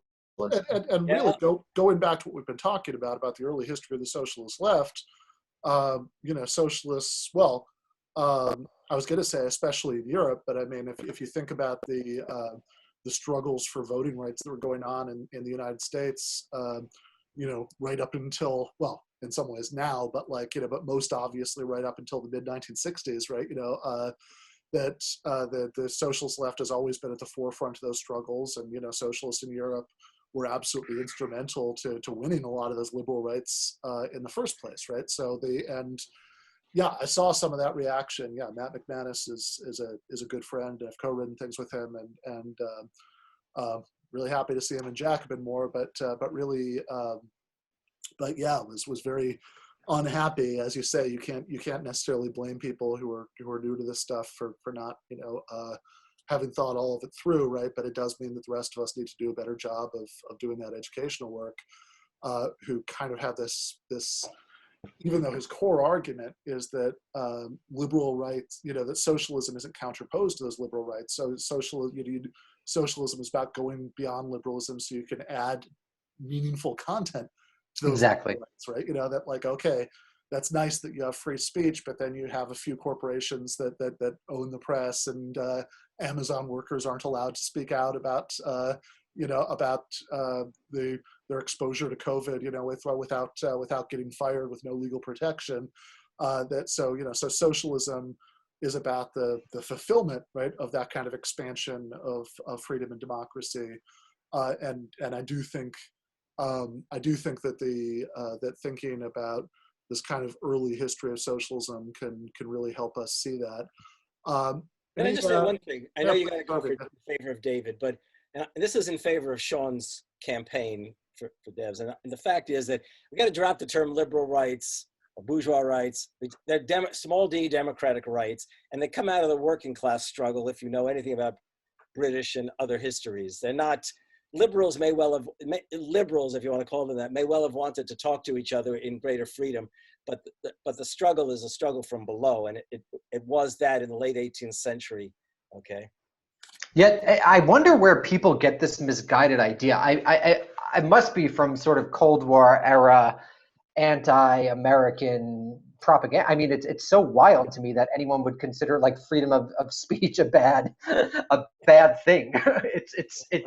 It's really damaging, actually, and the way it's been defended. Well, it also does owe to the capital C communist tradition. If you go back, you'll see the reductionism that occurred. That's But thinking about Debs, right, and the way that the Sedition Act was used to crush labor organizers in the socialist left should definitely tell you something about the importance of free speech. Alien and Sedition Acts, 1790s. John Adams, You right? got it. That's right. Yeah. And yeah, wild. Not a good thing. Is that in the wake of the XYZ affair? Yeah, it's all Yeah. right. Right. It was Yeah. all, yeah, they wanted to crush the Painite interests there. Yeah. No, really, it's all there. It's all there. No, I know. It's just no one knows this history. And it was French, right? It was the French meddling in our elections. How dare they? How dare they, right? Yeah. So I see. Oh God. Look, before we go, I do want to. This is Please, yeah. this is great, and it's great to see Dan again. And Sean and I have sort of known each other for a few years, and this is our first chat. Right? I don't think we've been in a room together in any way until now. Am I wrong? No, this is the first time. Right. Yeah. It's a pleasure. Thank you. And indeed. Yeah. So I was just gonna say. Before we end the panel and start the Outlaws and Revolutionaries segment, I did just want to point out that I had been texting a couple of weeks ago with David Griscom, who now joins us, about the history of the early socialist movement in Texas.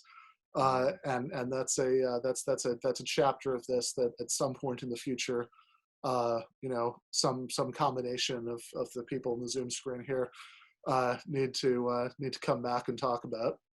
Because I want to talk about the Painite tradition in Texas, in the Hill Country, and I'm not kidding. German I'd love to. intellectuals. Yeah, I'd love to talk about that one day. All right. Thank you so much for coming on, guys. This was really good. Really appreciate it. Thank you. To have every single person here back. Yeah, thanks so much. Love you guys. Thank you very much. Thank you.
Hey man, you'd love, so I did a little bit of, in the moment adjustment, and I propped up my Stetson directly in front of the sun. So on brand. Yeah, that is very on brand.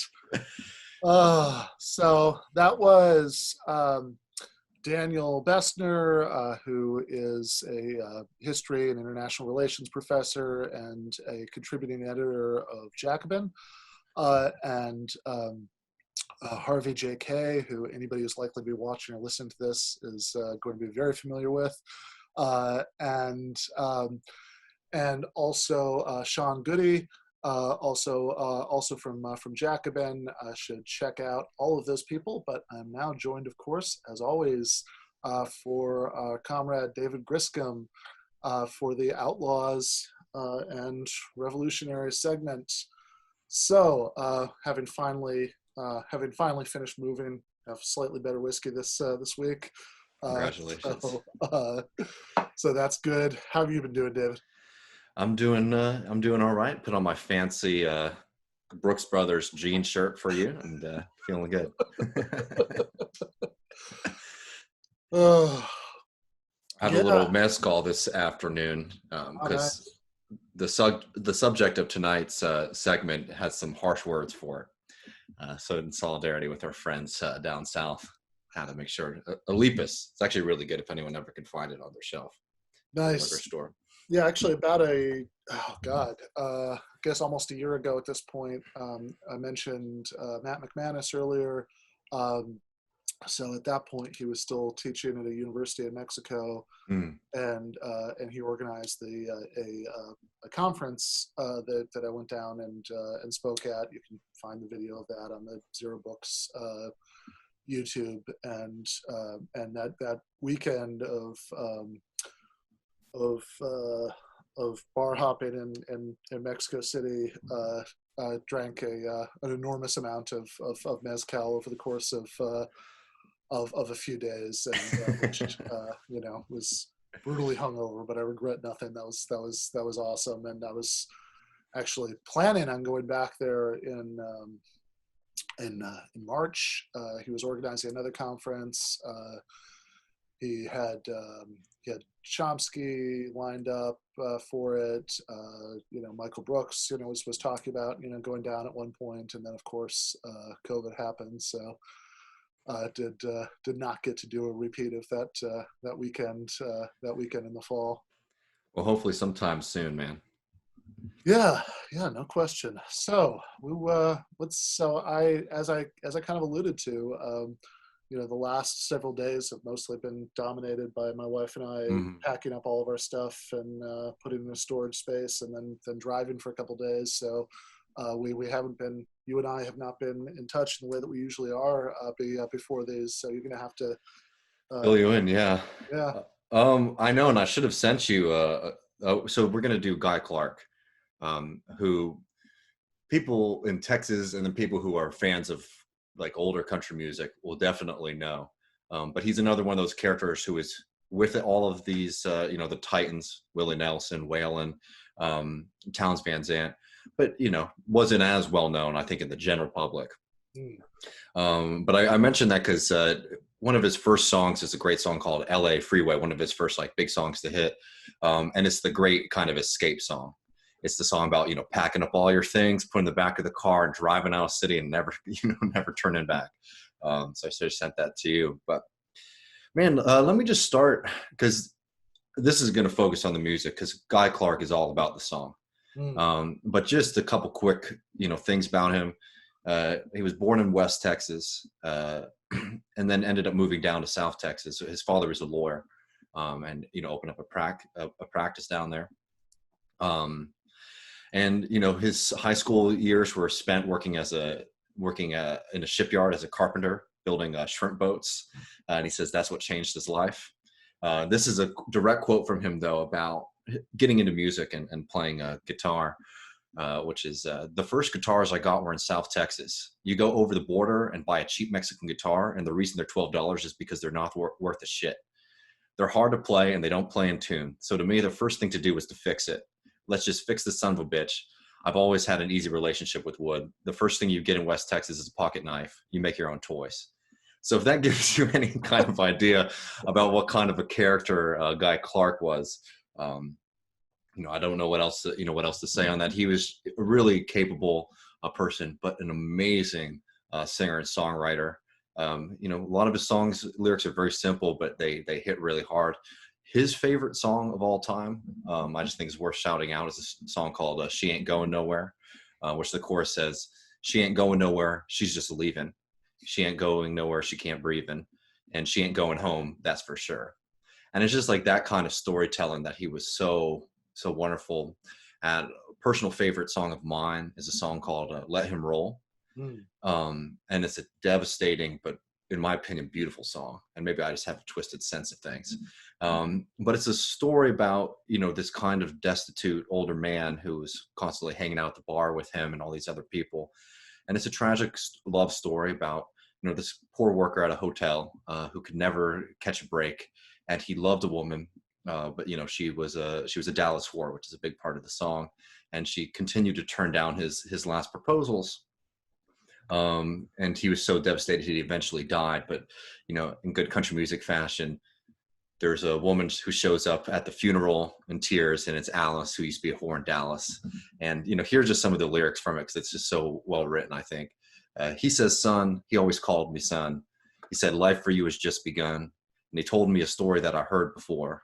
about how he fell in love with the Dallas whore.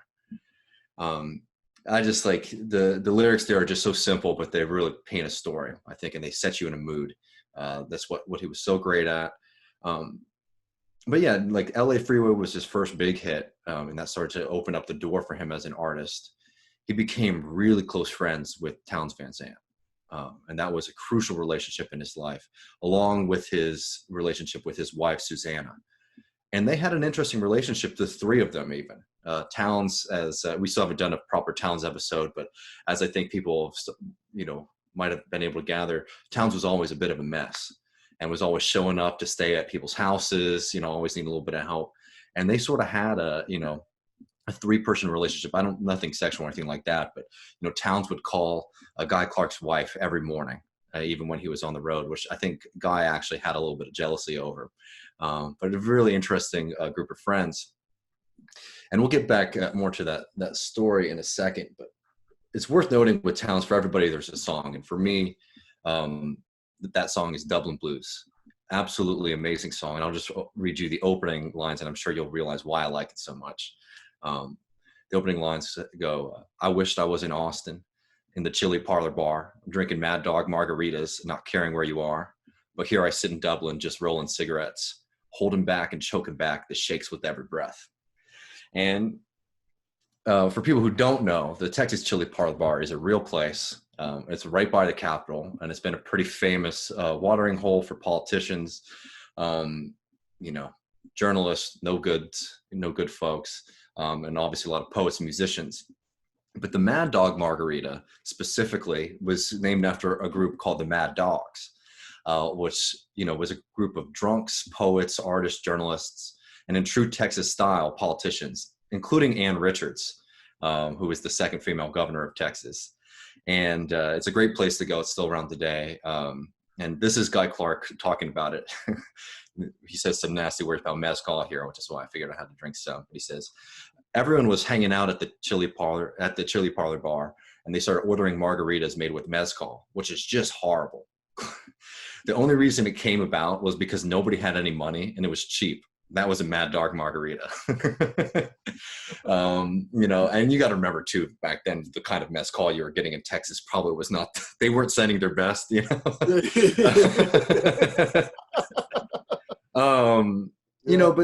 Guy Clark. Although I've got to say, right, Mezcal margarita, like I like margaritas.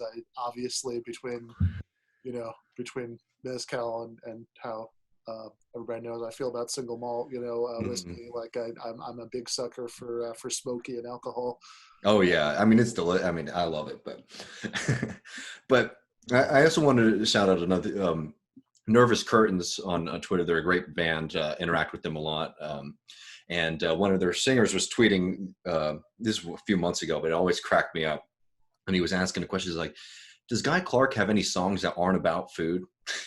And it's very true. And when he said that, it hit me because he does talk about food a lot, which is great. And he has some wonderful songs about food, Texas cooking, where he goes, get them enchiladas greasy, get them chicken steaks, chicken fried, sure to make a man feel happy to see white gravy on the side.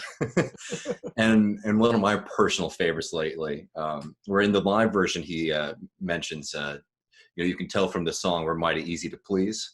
It's a song called Homegrown Tomatoes. And he says, if I was to change this life I lead, I'd be Johnny Tomato Seed, because I know what this country needs. Homegrown tomatoes in every yard you see. When I die, don't bury me in a box in a cemetery. Out in the garden would be much better, and I could be pushing up homegrown tomatoes. Yeah, so, really sweet human being. I told you all last week with Terry Allen how, they had a funny relationship where Terry Allen said he was going to shove his ashes up a statue of a goat. So remember him after he passed away. So I mentioned before about how he was really close with Townes Van Zandt, and I think their relationship is best summed up with the opening line, because when Townes passed, Guy was the one who gave his eulogy, and what he said when he opened up his eulogy was, I booked this gig 37 years ago. uh, which is a kind of dark but beautiful and loving way to remember your hard partying friend. And I think to just sort of put this all together, he has a line from an interview he did in the Austin Chronicle, where he says, the thing about writing songs is everything is songwriting. All you have to do is remember. And I'd like to sort of close with a song that's just been hitting me a lot in the past couple of days, but which is a song called My Favorite Picture of You, which was a song he wrote. He died in 2016, and this came out in 2013, and his wife, I believe, passed in 2011, maybe 2012. So this was his last remembrance of his wife, and who was a crucial part of his life, obviously, and his musical experience. And I just think this is such a beautiful, real way to remember somebody. And he says, and he's writing a song about a Polaroid picture that's 40 years old. It's her standing in a doorway, and she has a look that's not too pleased on her face, and that's his favorite picture of her. He says, oh, and you were so angry, it's hard to believe we were lovers at all.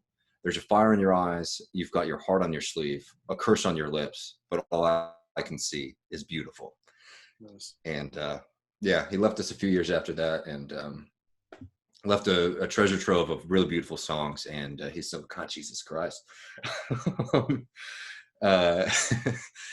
He's somebody that I highly suggest people listen to, because he can take you through some really beautiful afternoons. Nice. With yourself. Yeah, no, that's awesome. No, I'm definitely going to check out. And he was an ace guitar player too.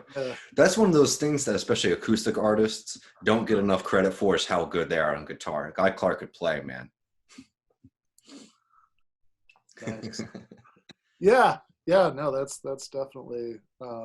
Actually, I think it might be interesting sometime to go through some of both of our favorite guitarists across genres. I actually think that'd be really a really fun conversation. But yeah, I was gonna say I'm definitely probably tonight actually going to check out some of those songs. And I'd suggest just if you can find it.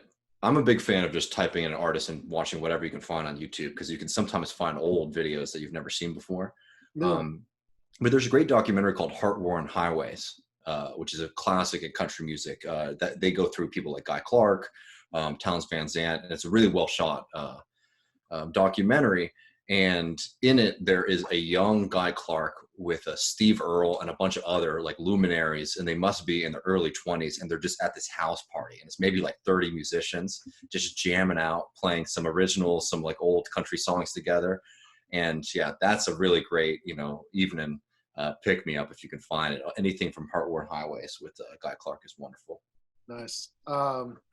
Yeah, so actually I was going to say, this week I got a chance to have a glass of whiskey and listen to a song that you mentioned last week, which was Terry Allen's "There Ought to Be a Law Against Sunnytown, California," which the lyrics of which are just so good. I know we'll have to find a way to get some of the music to people directly, because it's so hard to talk about these guys in abstract. But really, take your time and jump into all these songs. They're all real worth it. Yeah. Also, I've also taken recently a recommendation that you made a few episodes ago, and started listening to the podcast Cocaine and Rhinestone. Oh, awesome! Yeah, it's such a good one. And that's David Allan Coe's son too. Yeah. Which so he knows these stories aren't coming from nowhere, right? That's a great podcast, because he knows music so well, not just in the sense of telling the stories, but he's really great at actually finding sound and showing how artists develop their musical style, which is indispensable. And that's why by far it's probably one of my favorite music podcasts, because you get the great stories, you get the music. His stuff on Rusty Kershaw is probably one of my favorite episodes. I highly suggest anybody who's interested check out that episode of Cocaine and Rhinestone. And also check out Rusty Kershaw, 'cause he was a force of nature too. Yeah. We should talk about David Allan Coe sometime. Not as not as politically good as some of the No, definitely not. some of the artists we talked about, but it is really fun music. Mhm. I'm a big fan of at least a couple of those tracks, but. Mhm. But yeah, the very first episode of Cocaine and Rhinestones is talking about Ernest Tubb, and it's such a wonderful. It's country music. I mean, there's a story in it where he shows up drunk at the Grand Ole Opry trying to shoot a DJ's name who I can't remember right now. And it's the kind of stories you can only get in that genre, and also probably only in that time. I think in 2020, if somebody showed up at the Grand Ole Opry with a handgun, that probably would be the end Oh yeah, and he actually of their career. Like a bullet into the wall, and basically got off with a. He was arrested, but he got off with a "boys will be boys, go home and don't do it." The Texas defense. Which, for anybody not familiar with that, is the legal defense, where you basically argue that the victim of a homicide was such a son of a bitch that the world is better off. Yeah. You basically say, yeah, it was a crime, but it was a good crime. Oh, Lord in heaven. Yep.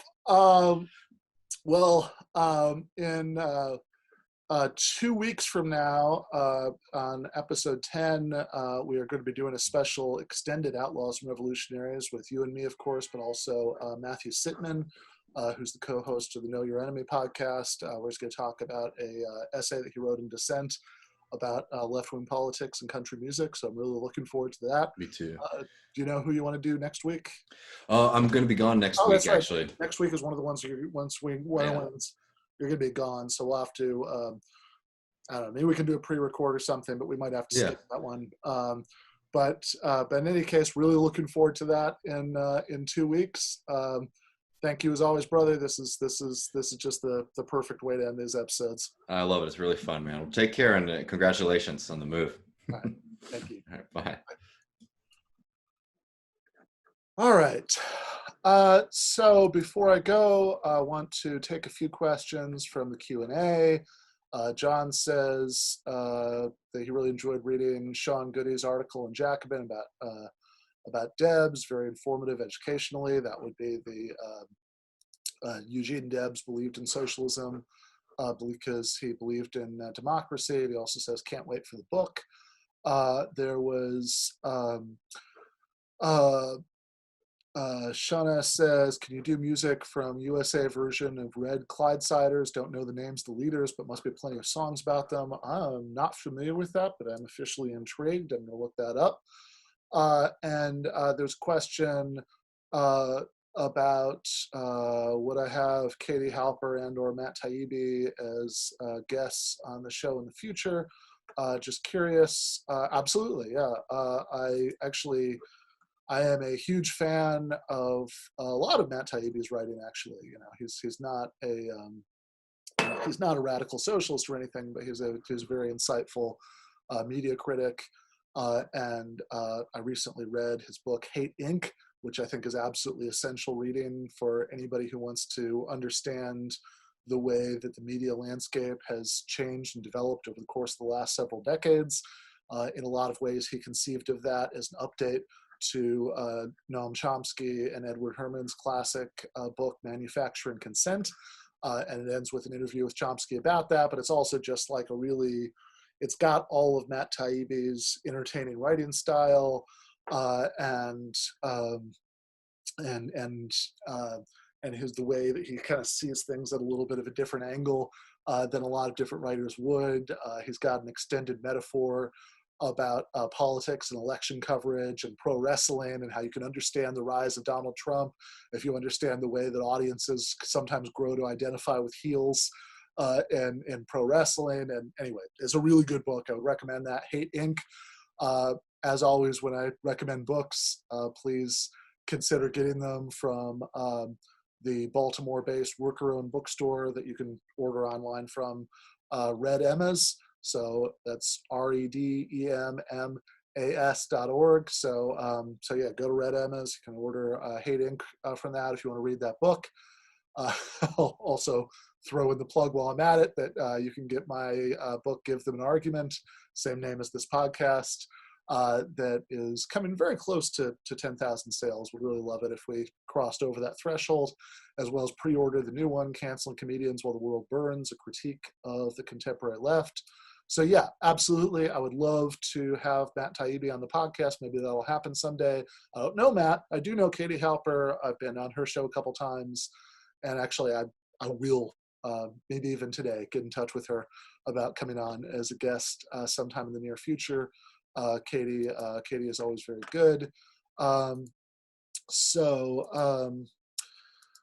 yeah, I guess just as a closing thought for today, I would I would say that we're obviously entering into some very uncertain times that we just had as we record this. It's been less than a day since Donald Trump went into the hospital for COVID. Of course, that would be Walter Reed Hospital because he's president. So he's not only getting what Bernie Sanders advocates, which is the government picking up everybody's medical bills through nationalized health insurance. He's actually getting treated at a nationalized hospital because that is what presidents do. So socialism for me, but not for thee. But in any case, that obviously throws a already extremely uncertain election landscape into all that much more uncertainty. I know a lot of people think that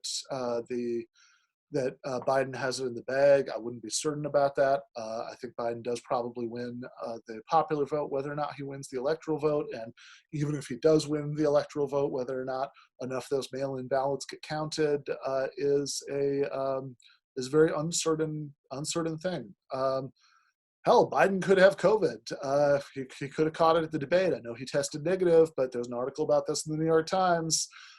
Still very much within the incubation period, just because the swab didn't pick up any particles the first time. We can't be confident about that either. So we can really be heading into some deep chaos and uncertainty here going into the election. And earlier in the episode, again, I'm never going to shame or denounce or scold anybody who has a different take on this. I think that stuff is counterproductive anyway, and that's just not going to be my role. But I did give my tactical advice earlier. But I think my human advice on a more general level is obviously we need to respond to developments as they happen. It is important what happens in elections and all of that. But also you don't want to get too emotionally tied to the ups and downs of the news cycle. Especially if you've got a perspective about achieving socialism in the long term, right? That's a very long haul, given the dismal the dismal starting place that we're at. Then you don't want to be living and dying too much with what's going on in the news every day. So I guess we'll just close with that, right? So kind of, yeah, take a step back, read about Eugene V. Debs, listen to some country music, drink some whiskey, and steel yourself for the long haul. Next week is going to be a libertarian debate with Scottish libertarian Anthony Samaroff, and then I'm also, it's going to be a pre-record because where she lives, she doesn't get internet on the weekends, but I'm also going to be talking about the election with Crystal Ball, who I always really enjoyed her conversations with Michael Brooks. I know that lots of people have lots of different opinions about her, but I think she's very much, I think that she's often insightful, very much somebody who's worth hearing from. So I'm very excited for that conversation. So that's coming up. That's coming up next week. And that Matthew Sitman Extended Outlaws and Revolutionaries I teased earlier is coming up the week after that. Really looking forward to all of that. please consider becoming a patron. Patrons get early access to every episode, as well as exclusive essays and regularly scheduled Discord office hours, group voice chats, and the solidarity and support. You know, if you like what we're doing, if you want everybody who's involved in this to get paid a living wage, please do consider becoming a patron. Otherwise, even if you can't do that, please like and subscribe on YouTube. Please rate and review us on wherever you listen to podcasts. And that's it for this week. I really appreciate everybody who's watching and listening and supporting this project. Left is best.